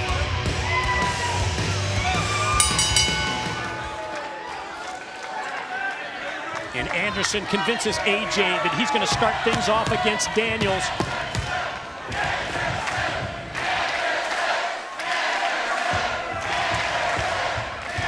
In terms of trending right now on Twitter, it's our Knockouts champion, Gail Kim.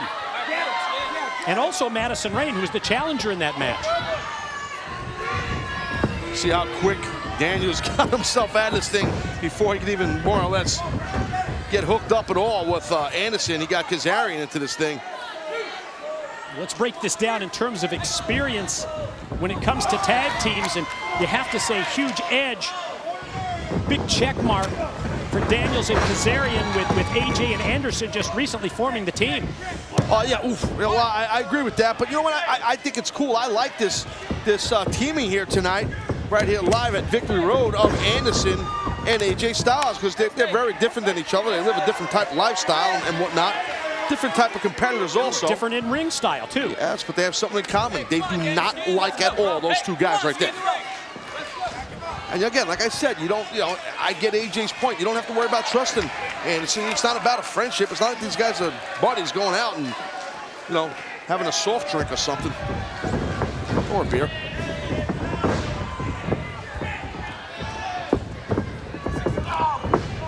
Strong tie-up between the phenomenal AJ Styles and Christopher Daniels, and AJ with the wear-down process now on the side headlock.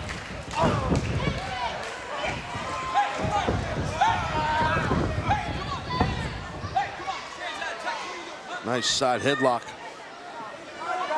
by Daniels on AJ. Fundamental move, but it definitely could cauliflower your ear and put you through a lot of pain, man, if you don't get out of that side headlock. Let's see what AJ's got in mind. Look at Daniels right there, just trucking right through AJ.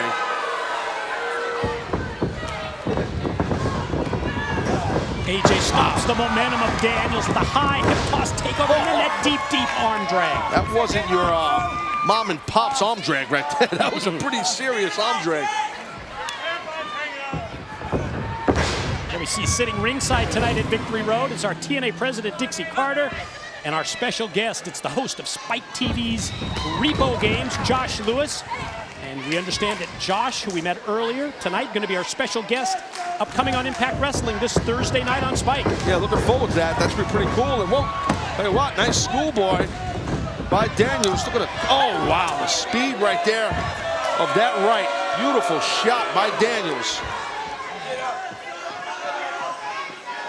Quick hands by Christopher Daniels. Oh, even quicker legs and feet from AJ with the drop kick as they pinball Daniels back and forth between the partners Anderson and Styles. Daniels smart getting out of here and getting out of the ring, just call a timeout, but Anderson will not have it. Oof. Involvement from Kazarian outside leads to all four men in a battle. None of the four inside the ring until finally AJ rolls Daniels in, and Anderson the same for Kazarian as they're able to break the count and beat the count from the referee.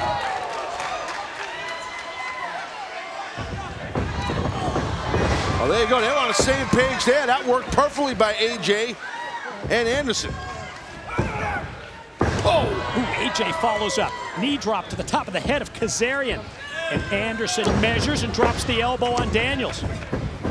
You can see how much Anderson just wants to put out Daniels. He does not like Daniels at all. Yeah, it's short-term rivalry between Anderson and Daniels, but certainly bad blood already. Gotta watch it, man. If you're Daniels, those stitches under his left eye could get opened up and you get your face rammed into that turnbuckle. Strength and power of AJ. The delayed vertical suplex. Nasty move, the blood rushes to your head. And you know you gotta land eventually. There's no counter, you can't get out of the move. And sooner or later, you're stuck. It's time to think about what the heck is gonna happen to you. Gravity kicks in, right? Yes, sir, there it is. Enter gravity.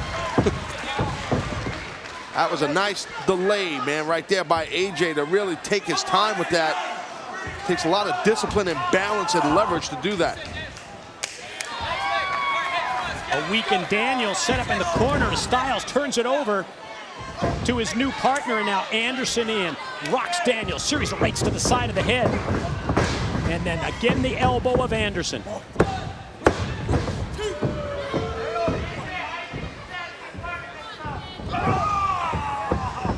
Perfectly placed knee by Daniels allows him to get the tag in.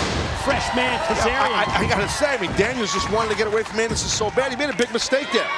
Instead of just diving across and tagging your partner, bring Anderson to your partner to cut the ring in half, as we said earlier, which happens in tag team matches. I think you were right, though, in terms of Daniels. It was desperation time in his mind. Get out of there as AJ covers Kazarian. Of course I'm right. Well, right there, a well-done kick out by Kazarian.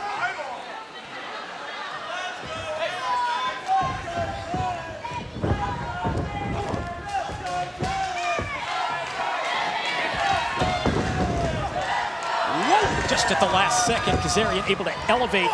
AJ lands on the apron. Was going to go springboard. Oh, wow. There, the familiarity when it comes to Daniels and Styles comes into play. Daniels knew the move that was coming and cuts off Styles, takes him out to the floor before he can springboard. Well, blindside. Watch out. Daniels blindsided AJ with that misdirection forearm, knocking AJ off that apron. Great job by Christopher Daniels.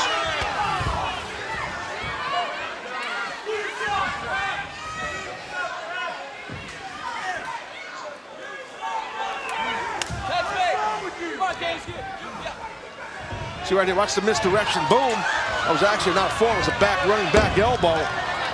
Caught AJ, and AJ went sailing. Boy, it sure has turned the tide in this match, hasn't it? Yeah, it definitely has. Good game plan by, I got a feeling Christopher Daniels spearheaded this game plan. Who knows how much he's letting Kazarian even talk.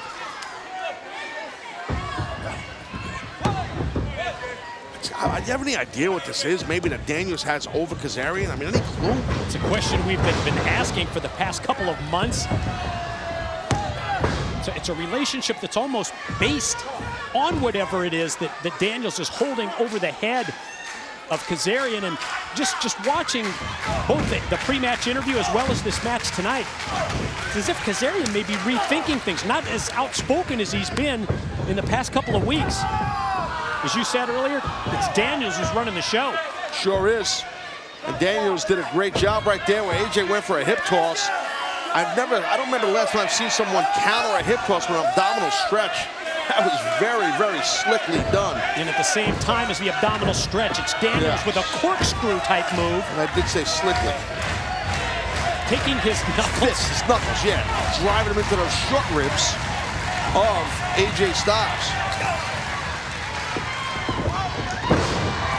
Hip toss from his knee, snapped it off. AJ's got to get Anderson into this match. You can see how ready Anderson is to get in.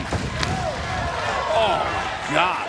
Look at the way AJ just bent over from the impact of the boot from Daniels as he charged into the corner. Just like to point out, Lone Wolf 26104 said Taz is always right. Taz is always right. You sure that's Lone Wolf? You sure that didn't come? I was going to say it didn't come from artificial Taz, did it? Oh no way. Yeah, right. Well, AJ now, he's in deep stuff here. He's not moving much, and Anderson knows it. No reason to scream and yell for a tag. Nothing Anderson could do right now, but AJ's fighting to get over. But look at Daniels stepping on his hands and on AJ's hands, just degrading the man. Oh.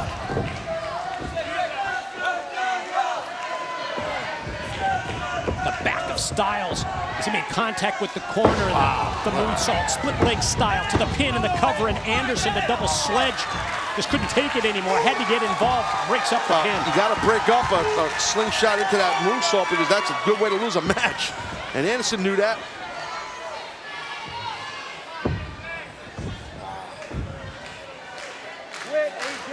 Just imagine AJ, I mean, what he's thinking right now. He's caught in the middle of this ring, caught in that rear chin lock. He's got to look at his former best friend, Kazarian, while he's being snatched up by his other former best friend.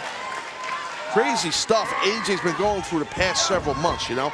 Very emotional. No answers. No answers at all. What an emotional roller coaster, you know? If you had some kind of an explanation from Daniels and Kazarian, you know, maybe AJ could live with it.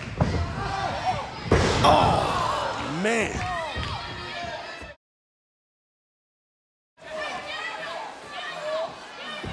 Brutal landing by Styles as Daniels just charges at him.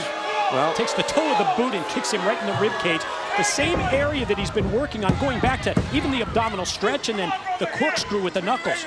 If you could take out the core, the middle of the body of AJ, you take away a lot of his offense. Look at this now. Daniels telling him, let's go, pick it up, let's go, Kazarian. He tagged him in. Kazarian's legal. Monkey flip by Kazarian leads to AJ. First with the clothesline for Daniels and then the Pele for Kazarian. Great stuff right there by the phenomenal AJ Styles. The phenomenal one needs to get that man Anderson into this match.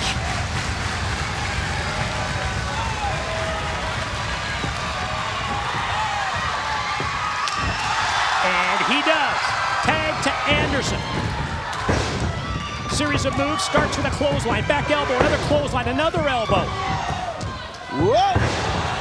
Nice neck breaker right there by Anderson.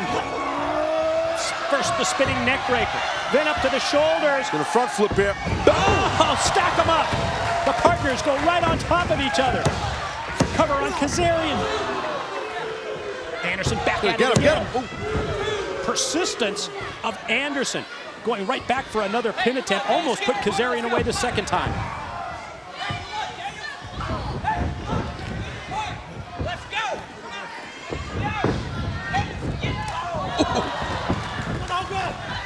Good go mic check.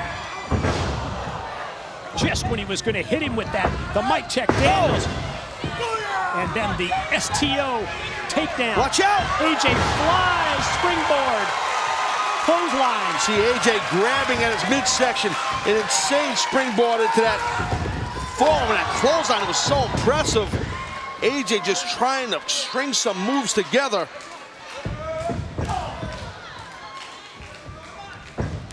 Oh, again, familiarity comes into play. AJ springing back off the middle rope. Gonna go inverted DDT, but Daniels drops down. AJ didn't have a chance.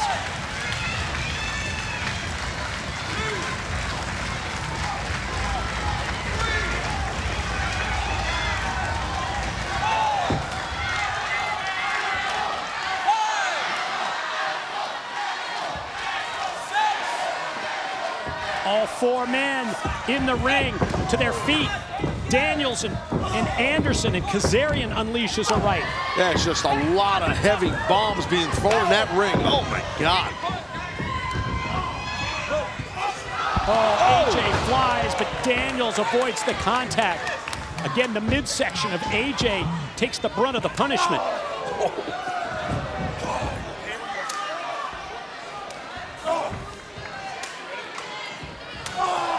Look at those chops right there, right across the throat. Now what? Daniels, consummate veteran, stopping Anderson literally in his tracks. The opening was there for Kazarian to capitalize on that. Tag, legal tag. AJ's legal, man. I believe AJ tagged himself in. He's a legal man, Mike. Referee motions that that's the case. Oh boy, oh my fade God. Fade to black attempt. Instead, AJ counters the fade to black. Takes Kazarian.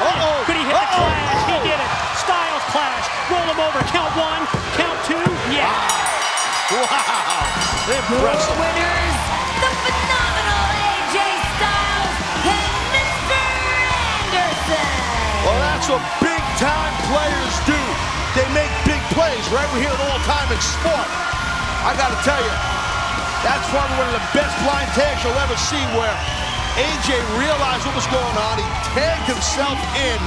I don't even think Anderson realized it and capitalized and got the victory, Mike. First time together as a tag team, and success immediately for AJ Styles and Mr. Anderson. Nice win, impressive victory tonight at, appropriately enough, Victory Road. I mean, there's no agenda with Anderson and with AJ Styles. There's no nothing to do with anything. They just go out there and fight and want to win, and I love it. See right here, I mean, for a good chunk of the match, AJ was on fire, looking good, as was Anderson. But then Daniels and Kazarian able to settle this thing down a little bit and put AJ down more than once, while Anderson was subject to just watch. See that Pele hit its mark right there on Kazarian. This right here, I gotta tell you, excellent counter, beautiful counter. That was off the blind tag, I believe. Styles clash, your winners, Anderson and the phenomenal one.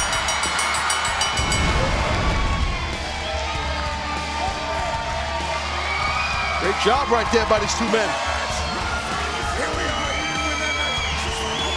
Very competitive contest, as we have seen throughout the night here at Victory Road. And Taz, it's been a great evening. Huge win right there for this newly formed tag team, Mr. Anderson and AJ Styles. And it's been a crazy night. The night started off crazy. True. I mean, with Bully Ray demanding a #1 contendership be handed to him, or be put in a match, I should say, with James Storm. Storm, in quick fashion, just dropped Bully Ray, and Storm retains that #1 contender spot. How about the new television champion? Devon comes out of the crowd, gets the win, and the 23-time World Tag Team Champion ends up with a singles title. That was a shocking moment, man. I mean, out of nowhere, Devon comes out and just explodes on the scene, and exploded right on our former television champion. You know, throughout Victory Road, we have been asking for your input, and we want to do it again. It's hashtag Victory Road. Send in your questions right now for the man in charge, the Icon Sting, and he will answer those questions live. Taz, that is huge. That's still to come. But right now, we're going to send it backstage. Jeremy Borash is with the Olympic gold medalist, Kurt Angle. Take it, JB. Thank you very much, Mike Tenay. Taz, coming up next here at the Victory Road pay-per-view. It is my guest at this time, the Olympic gold medalist Kurt Angle, going one-on-one with the charismatic enigma Jeff Hardy. Kurt, your thoughts on the matchup coming up next. Well, before I ramble on about Jeff Hardy, I just want to say hello to my son Cody, who's watching at home. How you doing, Cody? How you doing, bud? As you know, Daddy does not like you to watch violence on TV, but tonight, I want you to watch every second of my match against your hero, Jeff Hardy. Because tonight, I am going to destroy him right in front of your very eyes. You see, tonight, I'm going to prove to the whole world, and you, Cody, why Jeff Hardy is everything that is wrong with professional wrestling today. You see, for instance, his thick hair that he paints orange and yellow and green. Well, I'm going to tear that out of his head, and I'm going to shove it down his damn throat. Because real men look like this. And those things that he wears on his arms, those things, those socks, whatever you call them, I'm gonna tear them off, and I'm gonna choke Jeff Hardy with them. And as far as the makeup on his face, well, he's gonna have to need more makeup after tonight, after the total reconstruction I do of his face.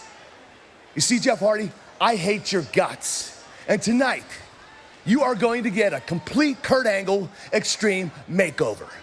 Oh, it's real. It's damn real.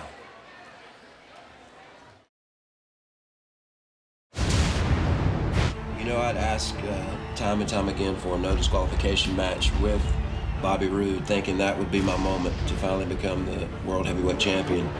And when I got that wish, when I got that match, Kurt Angle was the reason that I didn't win the title that night. So, yeah, I've been screwed quite a bit. So, and Kurt Angle has made this personal now, that's for sure. Yeah, I cost him the match. I got involved, but I had my own personal issues.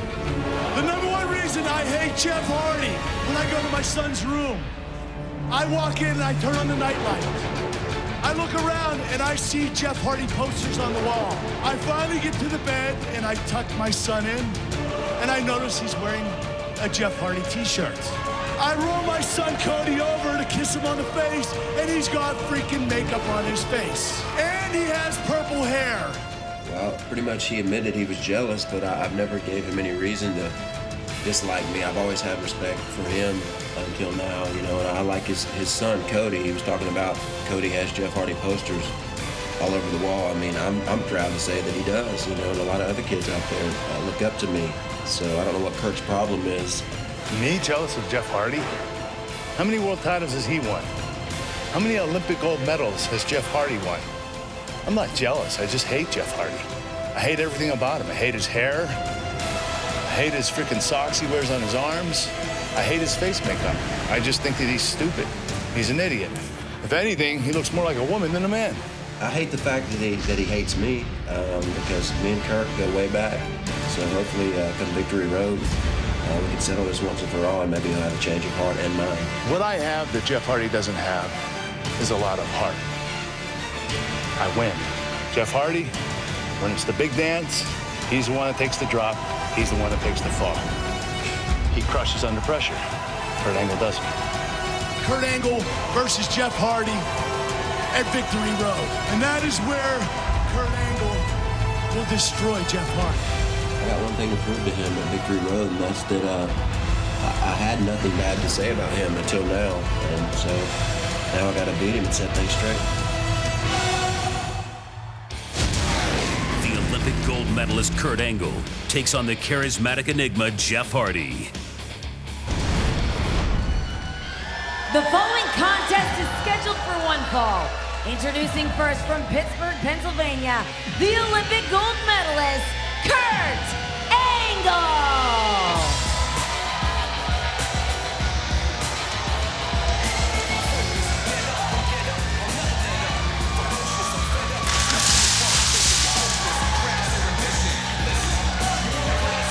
While we would never discount the wrestling ability of the Olympic gold medalist Kurt Angle, I think his comments when it comes to Jeff Hardy are pretty transparent.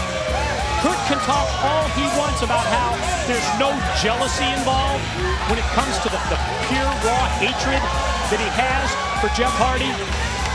But Taz, let's be honest, that's what it boils down to.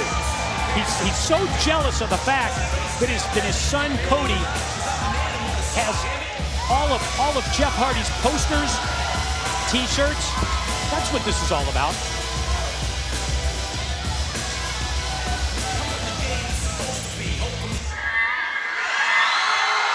And his opponent from Cameron, North Carolina, the charismatic enigma, Jeff Hardy.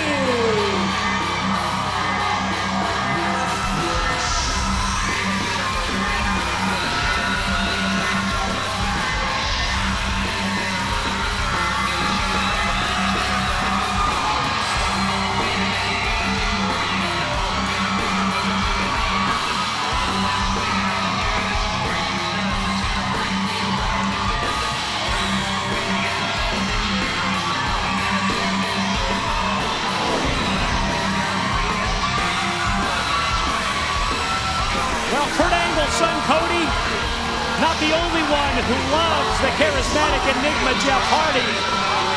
Incredible response here tonight at Victory Road. Jeff Hardy, the creatures of the night, definitely, listen, Jeff Hardy's always had that cult-like following, and listen, if I'm Kurt Angle, I can understand that. I mean, he's not happy that his son idolizes someone like Jeff Hardy.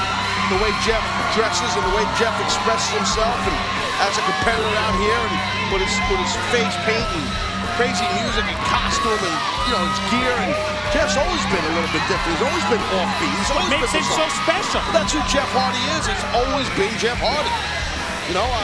He's not going to conform. No, he's not. But Kurt Angle, opposite. Kurt Angle, he's an Olympic wrestler, Olympic gold medalist, I should say. Amateur wrestler's whole life, consummate athlete, complete opposite of what Jeff Hardy is. Not that Jeff's not an athlete. Jeff's got that, I'm sorry, Kurt's more that clean cut. Look what we got with a shaved head, by the way. You know what I mean? I can relate to that, Mike. And what a great story it has been for all of us to witness over the course of the past several months, ever since Jeff Hardy came back, admitted to the world, fighting with his demons, and has made, right before our very eyes, what has turned into an incredible comeback story. Well, at Hellcat Perez, she basically said, I'm a fan of both, but I think Angle will make Hardy tap tonight. Huh, interesting. Stole my Hellcat gimmick, too. That's the opinions, the input that we want from you on Twitter. Hashtag Victory Road. Send them in. Kurt's got that grin on his face. That's never good. When the guy's looking at you across the ring and he's got a little bit of a grin on, that shows that quiet confidence that Kurt's known for his whole career.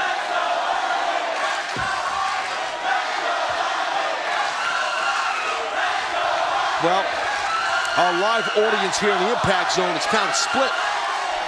Slightly mixed response, but I would say creatures of the night coming out on top when it comes to the chance before they get set and get ready to lock it up.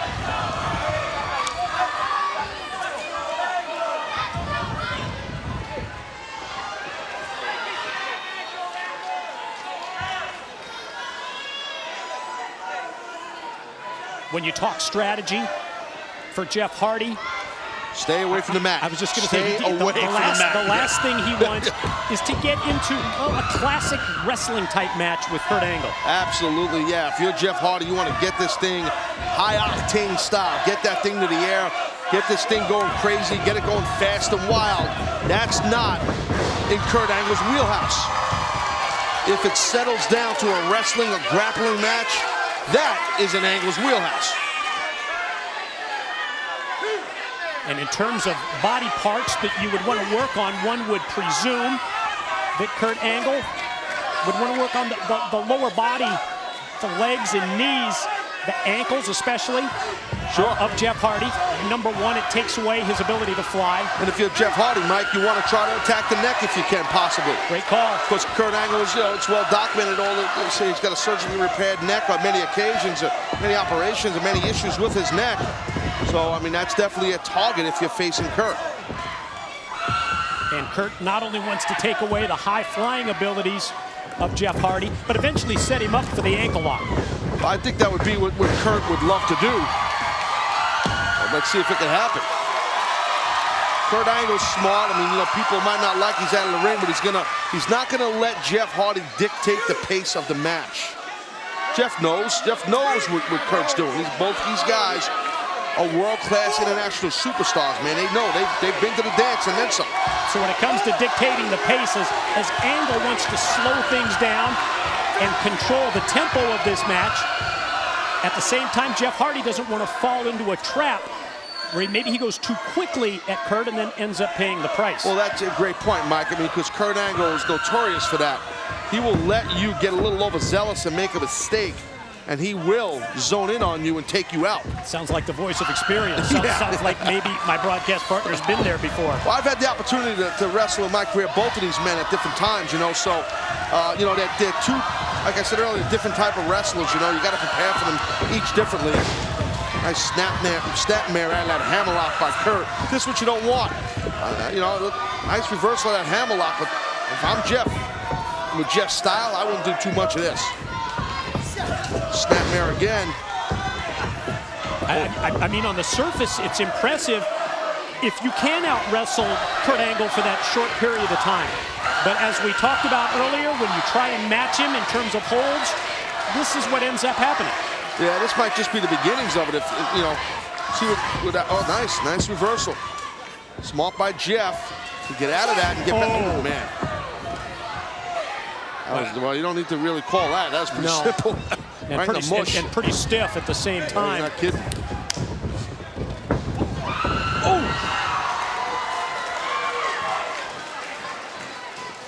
And Angle got caught by Hardy that time, who planted the knee to the gut.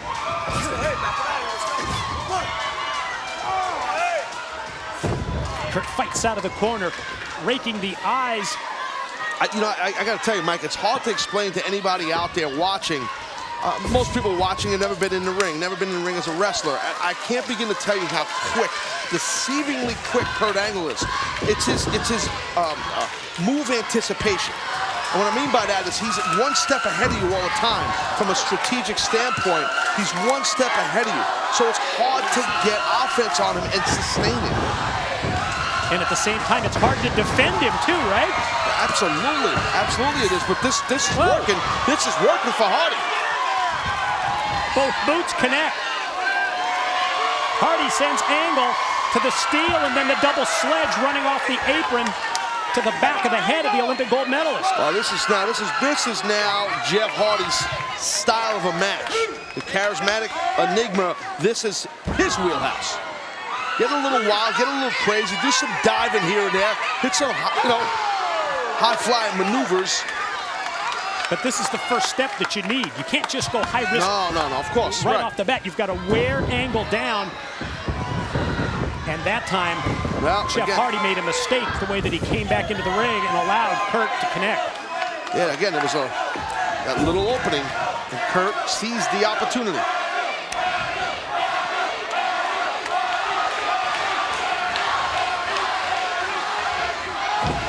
Crowd at Victory Road, getting into the skin, getting in the head of Kurt Angle.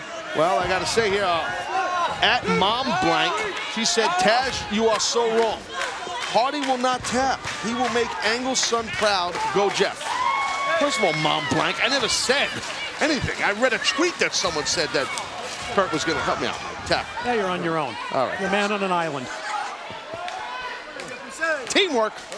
Right now, Jeff Hardy, boy, he's got to try and counter something or get this match running around. That's it. That's a nice reversal right there by Jeff. Oh!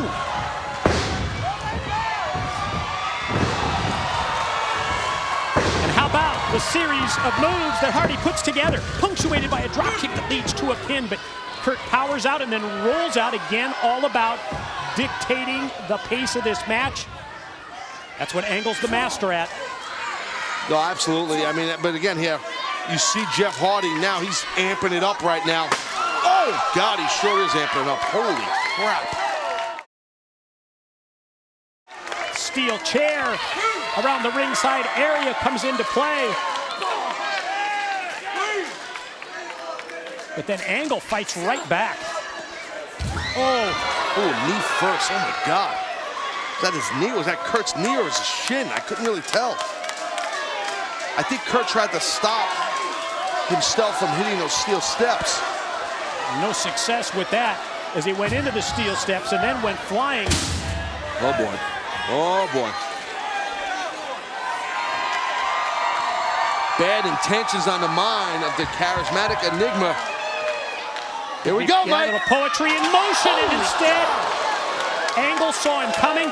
I think Kurt maybe out of the corner of his eye saw Hardy flying at him. Good God, talk about crash and burn, Mike. Jeff Hardy ends up going full speed into the steel guardrail, and Angle just loving life at this point. Kurt Angle might get the victory via count out here. That was just a really, really bad crashing. A crash and burn right there for Jeff Hardy. Here's the smile again from Angle, the one that you pointed out earlier that you never want to see. Hey, Mike, let's take a look. Watch how Jeff Hardy. Look at that. Oh, you see where he landed? I got a better view that time. Tailbone, man. Right on the tailbone. Yeah, it's tailbone, which is the very base of your spine. So maybe some of his, I'm sure a good chunk of his leg hit, because you see Kurt Angle. Looks like he's zoning in on the feet, his ankle, I should say, and the knee, to your point earlier, Mike. So often when you make contact at going at that rate of speed with your tailbone, you feel it really in your lower extremities. You feel it not only in the tailbone, but the pain goes shooting down your legs. I mean, I'm not a doctor, and I don't even play one on TV, but there's a bunch of nerves, that go from your spinal cord into your muscles, into your legs and whatnot. So Kurt quickly on top. Might want to defer to a doctor for a better explanation of that, though. Pretty good attempt on your part. No matter what @MomBlank thinks. Well, Kurt now. If that is a real name. Yeah. Kurt Angle is definitely looking for that opening. He was looking for that opening to hook some sort of a submission, I believe, the way he was stalking Jeff Hardy.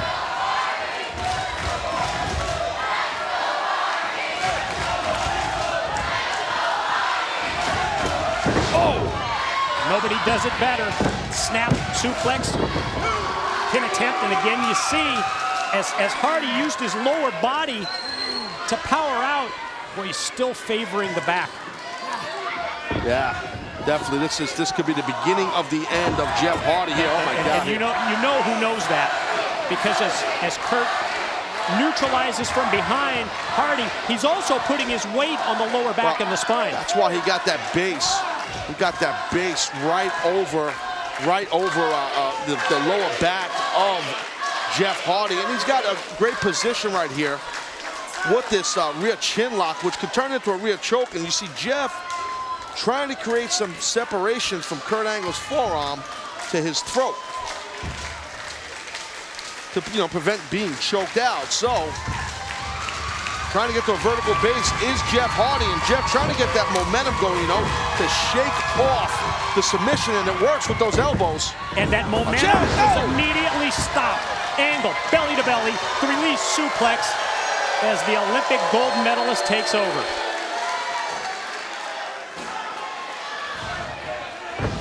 Drops down. Here we go. Angle to cover, and Hardy, ring awareness, making contact even barely with the ropes, gets the break.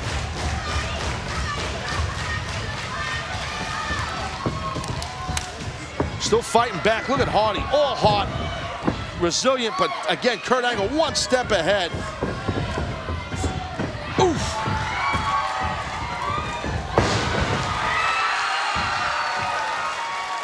Well, it could be the turning point of the match right here, Mike. Both men down. You might want to assume whichever athlete gets to a vertical base first, gets to his feet first, might have the advantage. Referee putting in the count. See a little more movement out of Kurt at this point. Both men pretty much back up to their feet. Yeah. Punch for punch, punch for punch. Exchanging. We're going to see Who's got the better striking power? This time it's Hardy. Clothesline and then elbow after the punches. Both these men, I gotta tell you, from a conditioning standpoint, are just in prime shape right now. The pace they're moving this deep into this match, the speed they are using, I'm telling you right now, you can't explain to people at home how hard that is. Oh! Whisper the win out of the corner, leads to the cover, and leads to the 2 count only. Boy, you're right, as deep as we are into this match, to have them going with this much rapid fire speed, the ability to come up with a high-risk move like that by Hardy is so damn impressive. Guys, let's take another look right here. Watch that, look at that. Again, that's just classic right there, classic Jeff Hardy. To nail that, just, and this might be the opening right here. Jeff might be locked and loaded. Oh. Angle doubled over. Twist of fate, nobody home. Yeah, no luck with the twist instead. Oh, God. That's a German right there, buddy. And a German with the back of the head of Hardy, ringing off their canvas, and it happens again. Kurt hanging on with that grip, that vice-like grip. Just nailed 2 German suplexes in a row. Can he get a third? Watch his hips, he pops those hips, arches back. Sailing through the air goes his opponent.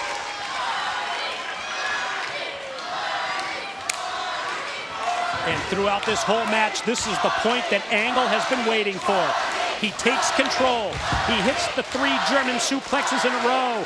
And now, the measure, the stalk, and up. Whoa! Gonna go for the Angle slam, but instead countered with the arm drag by Hardy. Tries to go twist. Got it! Needed a couple of punches to get to the twist of fate. I don't think Jeff Hardy's done just yet. Kurt Angle's far further away than he looks. That. Oh, here comes Kurt. Here comes Kurt. Wow. Angle. Here we go. Here we go. The pin. Here's 2. Oh, God, that was close.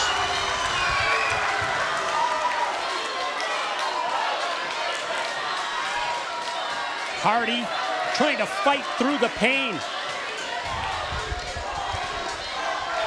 Trying to mentally regroup. While Angle is first back up to his feet and cannot stand the crowd chanting as the straps come down. That's definitely inspiring Kurt Angle, and here we go. Anticipated this early on.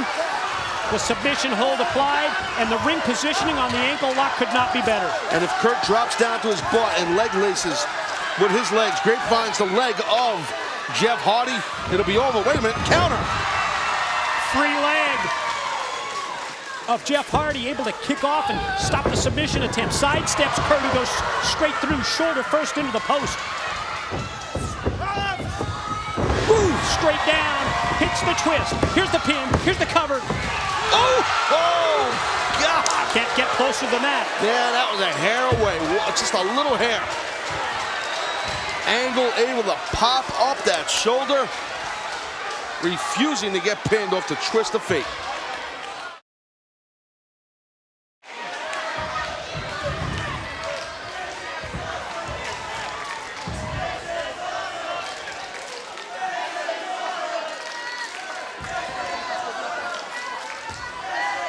See right there, gingerly walking on that ankle is Jeff Hardy from that ankle lock being put on his ankle. So Kurt Angle able to shut down Jeff Hardy as he walked towards him. Yeah, no matter how much he wants to fight through the pain, the 2 men battling outside, and fortunately for Hardy, Angle repeatedly has his head, 3rd time banged off the steel steps.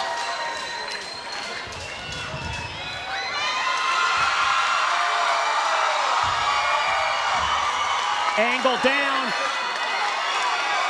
Hardy headed first to the corner. Well, Hardy's heading home up top rope there. Whoop. The opportunity he's been waiting for. Kurt tried to stop him with that belly-to-belly. Nobody there. Watch out! Swanton off the top. Oh, my God. But Angle got his knees up at the last second. Look at Kurt. He's ready. He's poised, pumped, and ready to go. Kurt split open. It don't matter. Angle slam. Follow pin. Angle hooks the leg. Oh! Hardy kicks out before 3. What a match. The steel steps did the damage to the head of Kurt Angle. How fortunate was Angle to get the knees up at the last second when Hardy went for the swanton. I don't think it was fortunate. I think it was just a great counter. Kurt seemed shocked that he didn't get the win. Crowd's right. This is awesome tonight at Victory Road. Has been from the outset. Kurt, look at this. He's going, choking him with the. He told the ref to look the other way. The ref looked at something. I'm surprised. Kurt, this is a hell of a contest going here, and he's taking one of those socks, as he calls it, that's on Hardy's arm. I don't know what Hardy wears on his arms either, to be honest with you. He tried to choke out Jeff Hardy with one of his own armbands.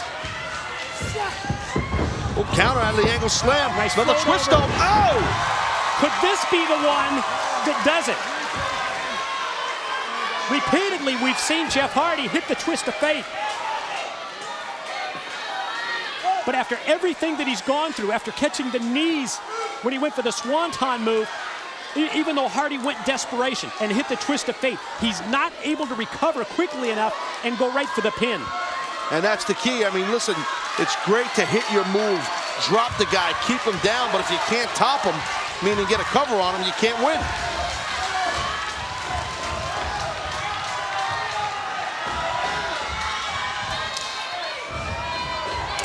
Both men are up. Oh! Angle down. Back-to-back clotheslines by Hardy.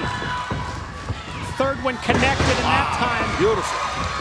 The boot was perfectly placed. Uh-oh. Look how far away Kurt is from that corner. Haul. Look at how far away he is. Look at this. Look at this. Oh, my God. Oh, man. Oh, my God. Oh, that was sick. He's got to get him here. He's got to get the win. No. Look at that counter. Angle's got the ropes, and Angle uses the ropes for leverage to get the victory. Your winner, Kurt Angle. Wow. That was nuts. It was a tremendous match. Yeah. But Taz, you hate to see it end that way. Well, I know, but that happens. I mean, that happens. Kurt Angle, definitely. Happens. Robert. Yeah, it happens. I mean, it was great positioning by Kurt. He was able to counter out of that and just roll through on Jeff. And quite honestly, the ref turned just a second. Just my opinion, I don't know. I think Jeff's shoulder might have been up to boot. Let's take a look at the action that we just witnessed in this awesome contest. He wins. Between two great wrestlers.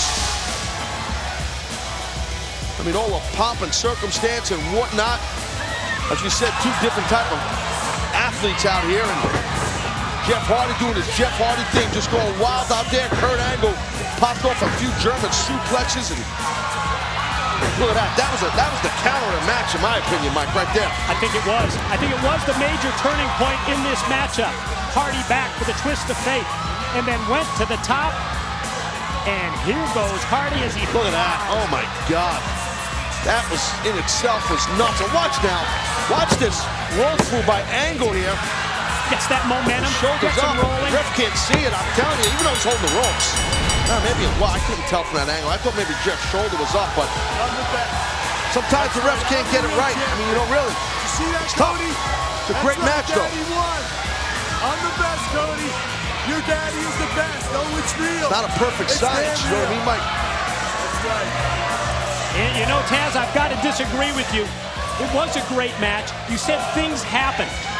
But to have a match that great, end in a disputed win, and in a controversial win, everything that Jeff Hardy... Hold on, Mikey. You hear our live audience here, what they think of it. I agree. You know, I mean, what happens? I mean, you can put all the heat you want and blame the referee for what he did. It's not his fault. I mean, it was a quick, judgmental call. I mean, I don't usually back refs that much, but I don't know, that was a quick one. It was a tremendous matchup. The controversial victory for the Olympic gold medalist, Kurt Angle, as he gets the disputed 3 count on Jeff Hardy. And what a great Victory Road pay-per-view this has been. So far, yeah, interaction with the fans. We still have our big main event matchup to come. Let's go back at this point. Let's review some of the great moments from earlier tonight here at Victory Road in Orlando, Florida. Well, this right here, boom, this just kicked off, pun intended, the pay-per-view more or less. I mean, just shocking in quick fashion. James Storm grabs a victory right there on Bully Ray. Now look at this, how about this shocker? Open challenge by Robbie E, the then television champ, and Devon comes out, answers the challenge, Mike, and what happens? Yeah, Devon spoils the party and spoils the Robbie E Invitational by becoming the new television champion. Let's talk about what's still to come. It's our Victory Road main event. And while our main event has the World Heavyweight Champion Bobby Roode competing, let's be honest, this match is not about the World Heavyweight title. The title's not at stake. It's about the personal issues that Sting has with Bobby Roode. Well, look, we said at the top of the show, whenever it's a falls count anywhere contest, anything can happen. It usually turns out to be chaos per se, so you never know what's going to happen. So, I mean, Sting really wants to physically put down the World Heavyweight Champion, and he might do that tonight. It is Sting versus Bobby Roode, our Victory Road main event, and it's still to come as we get pre-match comments from the man in charge.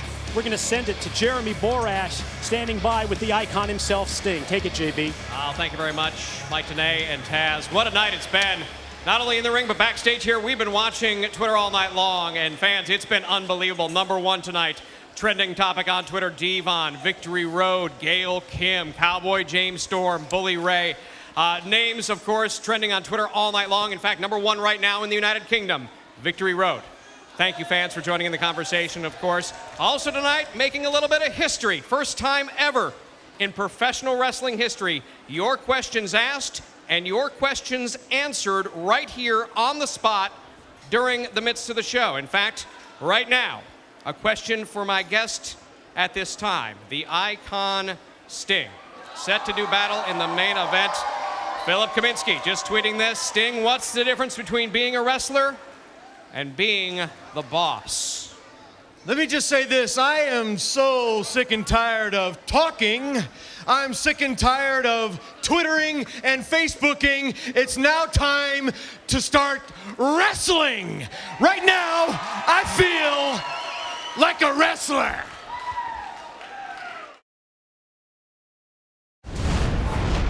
Sting has got a personal vendetta against me, and I don't know why.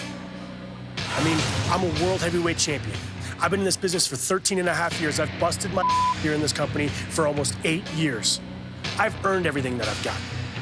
Maybe it's jealousy, maybe it's greed, maybe he just wants to relive his glory days through me. I don't know what it is.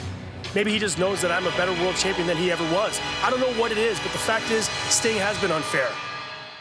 No, I do not feel that I have been unfair to Bobby Roode, and no, I do not feel that I have thrown too much at him. He's cheated his way through every single win that he's had. I've proven why I'm the World Heavyweight Champion. I've proven why I'm the It Factor. I've defeated AJ Styles. I've defeated James Storm. I've defeated Jeff Hardy. Everyone he's put me in the ring with, I have defeated. It doesn't matter how you get there. It doesn't matter how you do it. And do you think it really bothers me what Sting thinks about my world title run? Does you really think it matters to me what Sting thinks about me as a person? I don't give a damn about Sting. I don't care what he thinks. Bobby, whether you want it or not, you will learn what respect is at Victory Road. You're gonna learn to respect this business, and you're gonna learn to respect me. You can put on your makeup, Sting. You can try to scare me. You can do whatever you think is going to get into my head. You can play your game, Sting, but at the end of the day, you're going to find out why I am who I say I am. Oh, Sting is that. Sting, you're unhinged. Maybe I am, but I feel so alive. Done with being Mr. Nice Guy. Done with calling it right down the middle. Had it with Bobby Roode. Sting, at Victory Road, it ends. The games are over. I'm going to take you out of Impact Wrestling, and I'm going to carry on as the World Heavyweight Champion and dominate this wrestling company forever. The TNA World Heavyweight Champion Bobby Roode battles the insane icon Sting in a no-holds-barred match.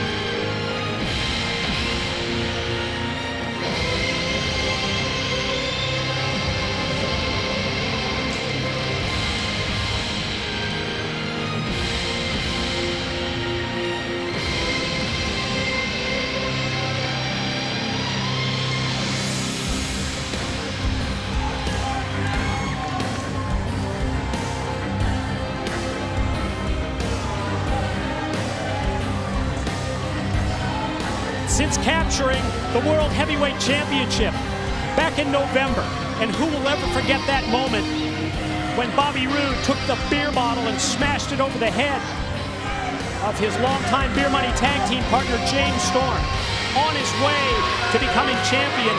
To me, that was the moment that signified just how selfish Bobby Roode is as a wrestler. Well, you know what? I agree that that was the moment, and I get the whole selfish thing. I get it. I understand. I kind of agree with you a little bit on that, but I do think that was the moment in time that Bobby Roode turned the page and made that decision.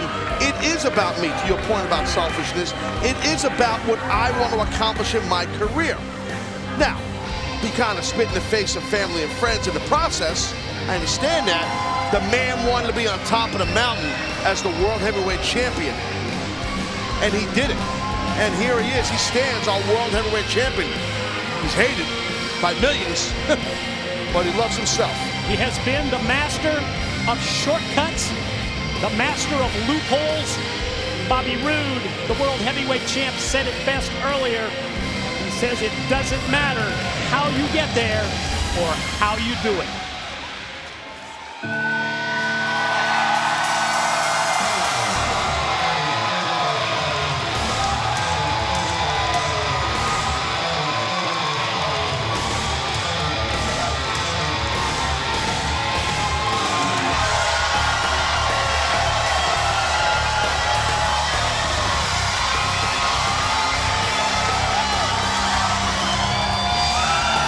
Well, at Icon Fan for Life said, it's showtime, folks. Woo! I read it as I see it. An Icon Fan is correct. It be showtime.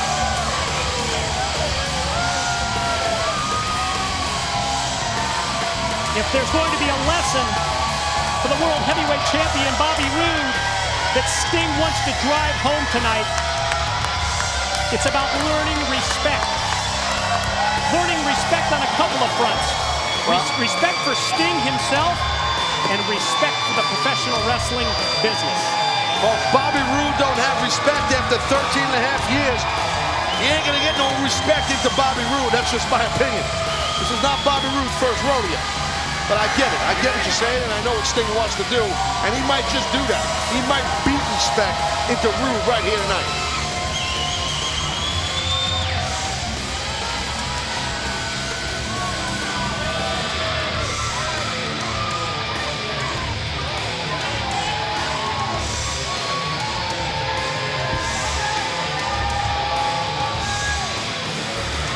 Set the stage for our main event. We go mid-ring to Jeremy Borash.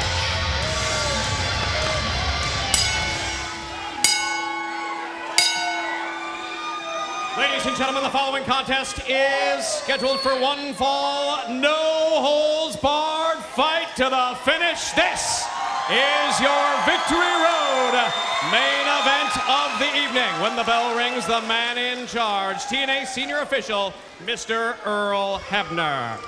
And now, live from Universal Studios Orlando, it's time for your main event of the evening. Introducing, first of all, standing in the corner to my left. He weighed in this morning at 238 pounds and comes to us from Toronto, Ontario, Canada. He is the current TNA Heavyweight Champion of the World, Bobby Roode.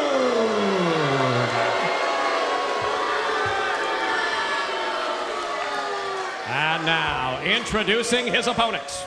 Weighing in this morning at 254 pounds and coming to us from Venice Beach, California, he is the Icon. This is Sting.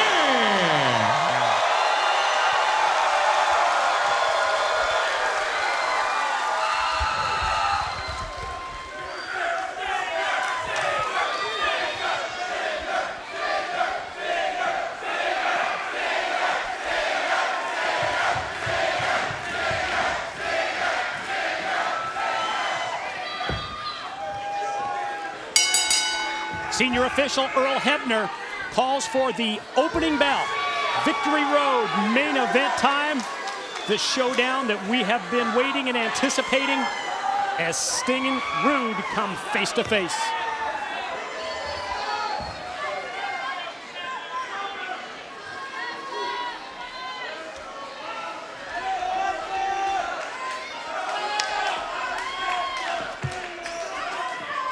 Well, Roode's got to be careful. The champion has to be careful because Sting is highly unpredictable. He's dangerous. He's crazy. You know what I mean? I was just going to say the crazy streak is really what makes him dangerous. Well, besides Sting being whacked out of his mind at times, he's loaded with nothing but credibility. You know what I mean? He's just loaded with that. So yeah, exactly. Proven commodity. He's a household name, bro. You know. So you mix that with being a little bit of a nut job. Yeah, that's a dangerous mix. Let's talk about the no-holds-barred aspect of this match. I mean, in your opinion, and I think on the surface you might say Bobby Roode, it might favor, but then when you talk about the crazy streak of Sting, I'm not sure. Who do you think it favors? I think it favors Sting. I do. I think no-holds-barred, meaning that you can just do whatever you want, whenever you want on the outside. I think it favors Sting, but maybe Bobby Roode is baiting Sting to come out there and Sting's not biting. So maybe Bobby's got something in mind. The champion's got something in mind on the outside. He's still got it. He never lost it. They're talking about Earl, right? Hebner? No? Oh.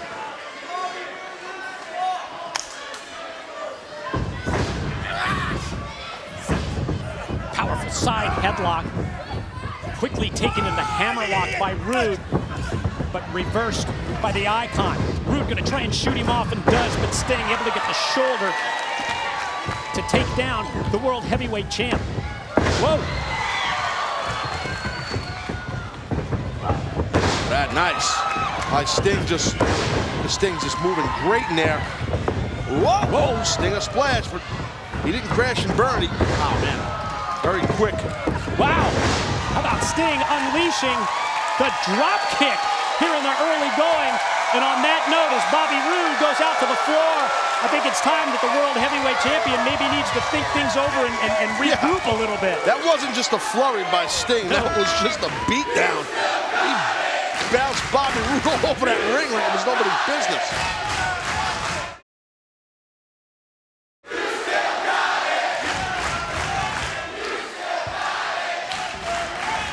And after that offense from Sting, I think Bobby Roode's thinking the same thing as the crowd here at Victory Road. How many times have we seen Roode walk away? Sting saw that coming, running up the ramp and dropping the champ with the clothesline. And again, keep in mind, no holds barred. They can fight out here. They'll fight any way they want. I mean, this is all legal. Clothesline by Sting takes Roode down on the ramp. Steel steps come into play with the champ's head ringing off the steps as Sting looks to the crowd.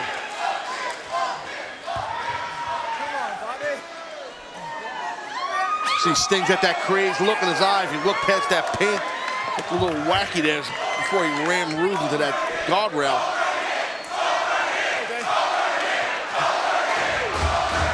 Well, it's been an interactive night here at Victory Road. Good point. You keep that theme alive as the fans tell Sting, bring him over here, and Sting obliges. Sting loves it. He makes it like a crazy house. He loves it. That's what he's into. Nice block. Oh, not only stops the counter and reversal from Roode, but then again uses the steel steps as a weapon, does the Icon.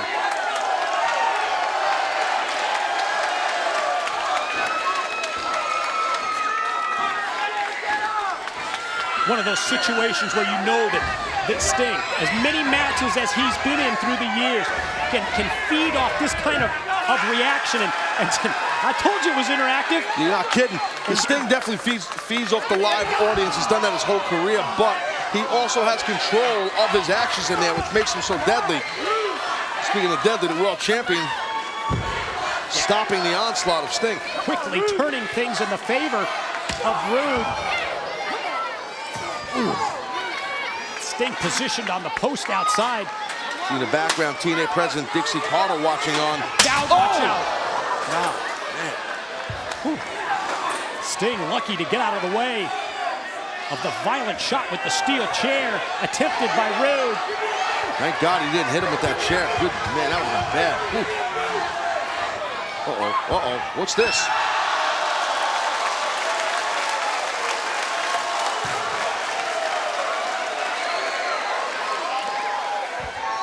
Whoa! Out of nowhere. We're watching the monitor. Never saw Sting coming. Sting goes flying, almost like his version of a Stinger splash outside. And Roode ends up over the guardrail and in the crowd. This is crazy time here. Falls count anywhere.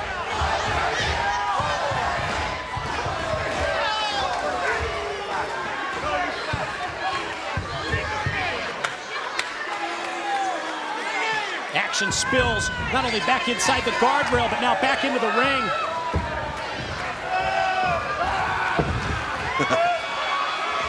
Sting not buying into Roode, begging off. But the man who's been known for the shortcuts, not only able to look out here, not only able to poke Sting in the eyes, but then take the leg of Sting and wrap it around the steel post. Yeah, good strategy there. Zone in after that leg. If I know Bobby Roode like I think I know Bobby Roode, that will definitely eliminate that scorpion leg lock.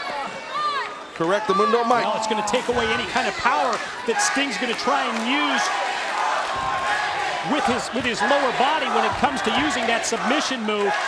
And Roode, I think he's made it pretty clear here, his focus and his concentration as he follows up. This is what we anticipated is going to be on the leg of Sting. You wrap it around the steel post twice, and you bring him back out to the middle of the ring, and you just continue the assault. Well, that's what the World Heavyweight Champion Bobby Roode does so well. He will pick a body part and dissect it. And we're witnessing that firsthand. Not only did he take Sting down and out right now, but also Roode just about took our live audience out of this as they start clapping up loud. Right? Timing was never my strength. From behind, the chop block by Roode continues his offense on the already injured leg, and as he stakes it out. Well, I have to read this. Cannonball straight down. I have to read this tweet at Nana246. I'm 85 years old, and I've had the honor of seeing Sting wrestle his whole life. Me and my grandkids are cheering you on at Sting. They're cheering the Stinger on. Well, Nana246, he might need a lot of help here. He's in trouble, meaning Sting. Oh! Wow. The chop to the chest. You can hear the sound as it echoed throughout the arena. And the complexion of this match, which was all Sting. Sting in its entirety from the opening bell, now has Roode in control as Sting tries to fight back out of the corner.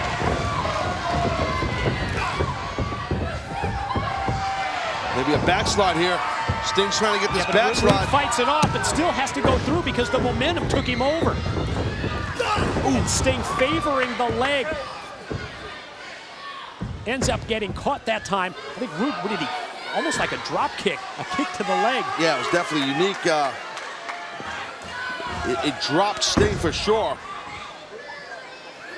The authority figure here in Impact Wrestling and TNA, meaning Sting, he's in a bad way right now, buddy. Maybe a little figure four here. Step over, he's almost there, and now going to cap it off as the figure four leg lock is applied by our World Heavyweight Champion. You think back to so many matches that Sting had through the years against Ric Flair. You would presume that Sting would be able to try and counter or reverse this figure four as he tries to just fight through that anguish and the pain, and his shoulders drop down. Well, I don't know, Mike. I mean, just because you've been put in this hold a lot in your career against someone like the great Nature Boy Ric Flair, doesn't mean you have a counter all the time. You know, it's a great hold for a reason. And Bobby Roode has that figure 4 in really tight. Sting's going to try and get his momentum rolling so that he can turn Roode over, as concern is etched on the face of our TNA president, Dixie Carter, sitting at ringside. And if Sting were able to roll to his belly, it would reverse the, basically the pain would go into the... Again, the shoulders are down, and again on the verge of 3. It would reverse the pain that would shoot into the body of Bobby Roode if Sting were able to reverse this and roll to his belly. Plus, as much damage as has been done to the legs and knees of Sting, it makes it difficult. Even if you may know a counter, if you may know a reversal, it makes it even more difficult to execute it. Well, Sting's close to getting to his belly, getting Roode to his belly, I should say, and he got it.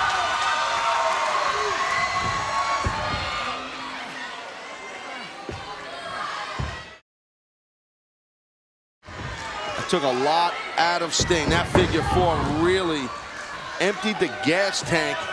Sting is running on fumes right now, bro. You think of the potential that maybe it did to the legs and knees of Sting, just in using the power to dig down deep and reverse it, and he gets chopped from behind again. Just clipping the back of Sting's knee. Another attempt at the figure 4, but this time it's blocked by Sting, who ends up in a unique pinning attempt. I think he went for some sort of a small package, but Roode kind of shifted his body weight, which took away that any shot of getting a pin on that small package. Oh boy. Chopping him might not be the way to go. Sting's face, man. The chops to the chest. Just firing up, Sting. Fires lit. Went for the back body drop. Roode caught him with the boot, but no effect.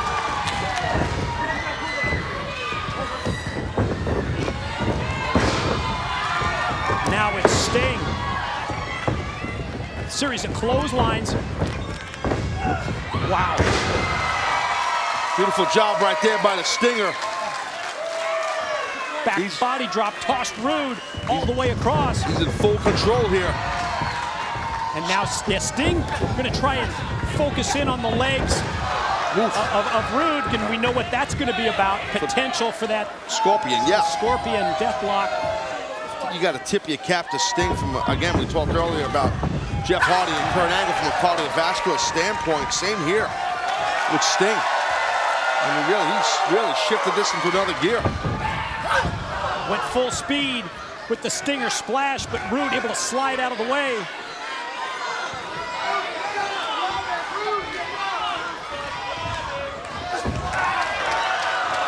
Well, you talked about this just seconds ago when it came to Sting, and what we're seeing here tonight in our Victory Road main event, we're seeing the old Sting really come back out. A Sting we haven't seen in a very long time. And how about that superplex off the top? Amazing. Full support of the crowd at Victory Road. Dixie Carter very happy what she's witnessing Sting do here to Roode. Scorpion deathlock applied. Ring positioning at this point looks great. Sting's got him exactly where he wants him. What was he going to tap? He had his hand in the air. He's got it raised again. He drops that hand down, he taps out. Instead, he skids across on his shoulder and gets the ropes. Really sat back. Sting really sat back with that Scorpion. Roode's hurting. Yeah, the more you watch this, you come to the conclusion, what an amazing performance that we're seeing here tonight from Sting against Bobby Roode. As physical as this match has been, and that time, Roode able to drop Sting throat first across the ropes and then come flying out of the corner with the spear. Here we go. Champ on top, and Sting still persevering, able to power out before the 3 count. Not easy to get a win on Sting. That's the realization that's going through the mind right there of Bobby Roode. Listen, if there's anybody in this industry today who's battle-tested, it's Sting. He's been through it and back and forth, been through wars, been through battles. He's tough as hell, man.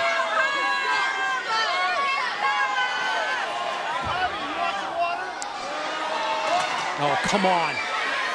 I mean, I know this is no holds barred, but after the competitive match that we've seen to this point, with Sting in the position that he's in, Roode going to try and introduce the steel chair.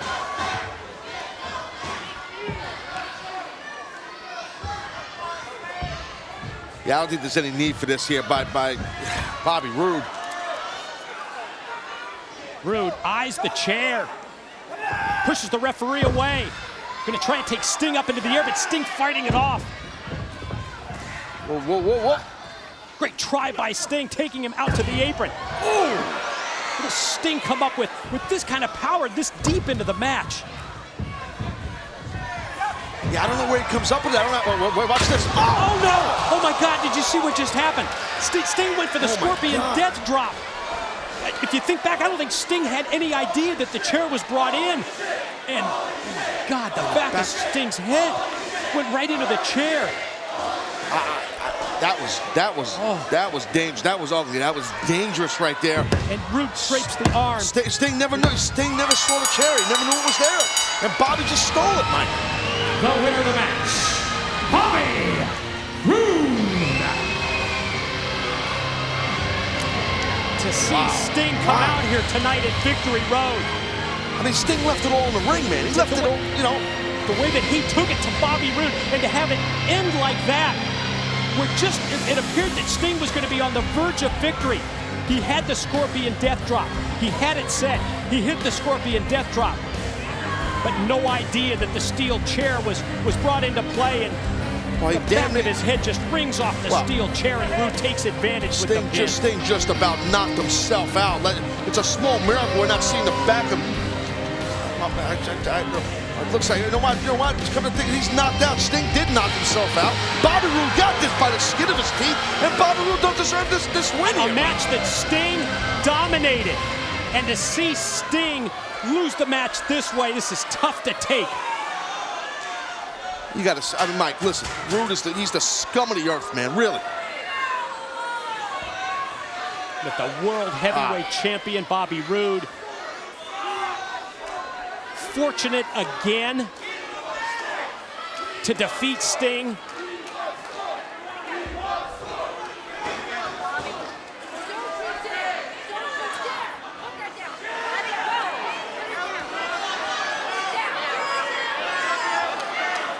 Come on, Roode.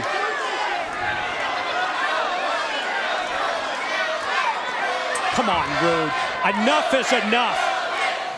You got the victory. What the hell? Come on, Bobby. Damn it, what is he doing? Put it down. Taking our TNA president, Dixie Carter.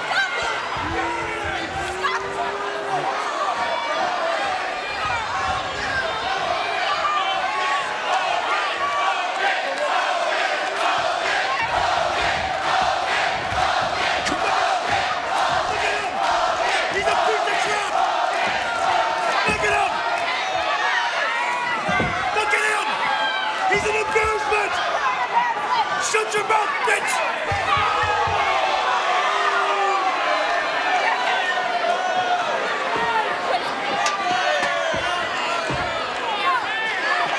Come on, Dixie. Dixie's got to get out of there. You like this? You like it? Well, Sting's up, and Sting fights back. Come on, Sting. Thank God, thank God. Fortunately, Sting able to take Bobby Roode.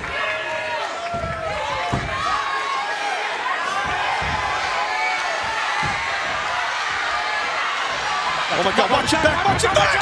Oh. Damn you, Roode.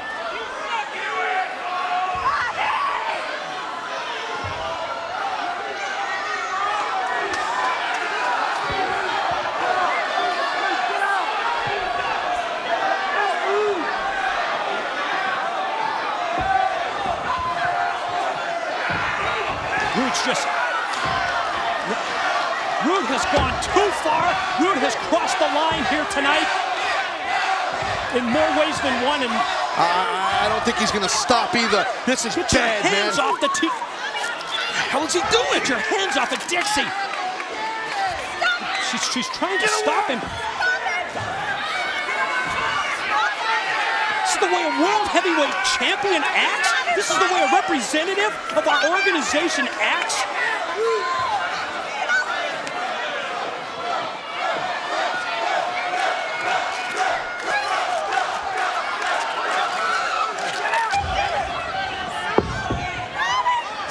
Oh my God, this is sickening, Mike.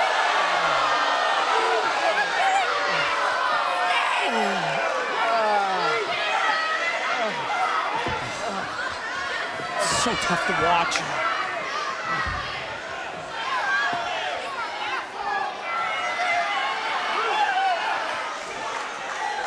Kiss my ass, bitch!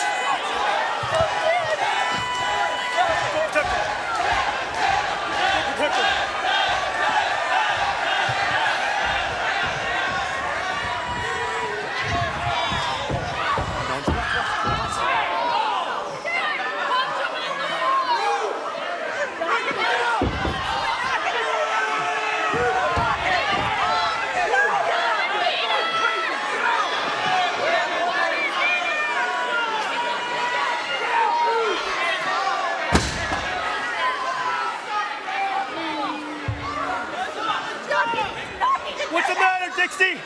You don't like me? You don't love me? Look at him, Dixie! Look at him!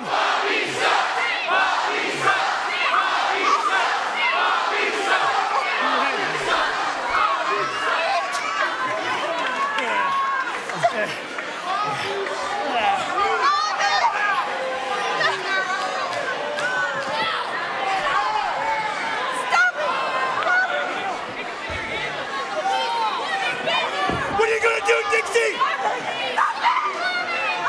There's nothing you can do!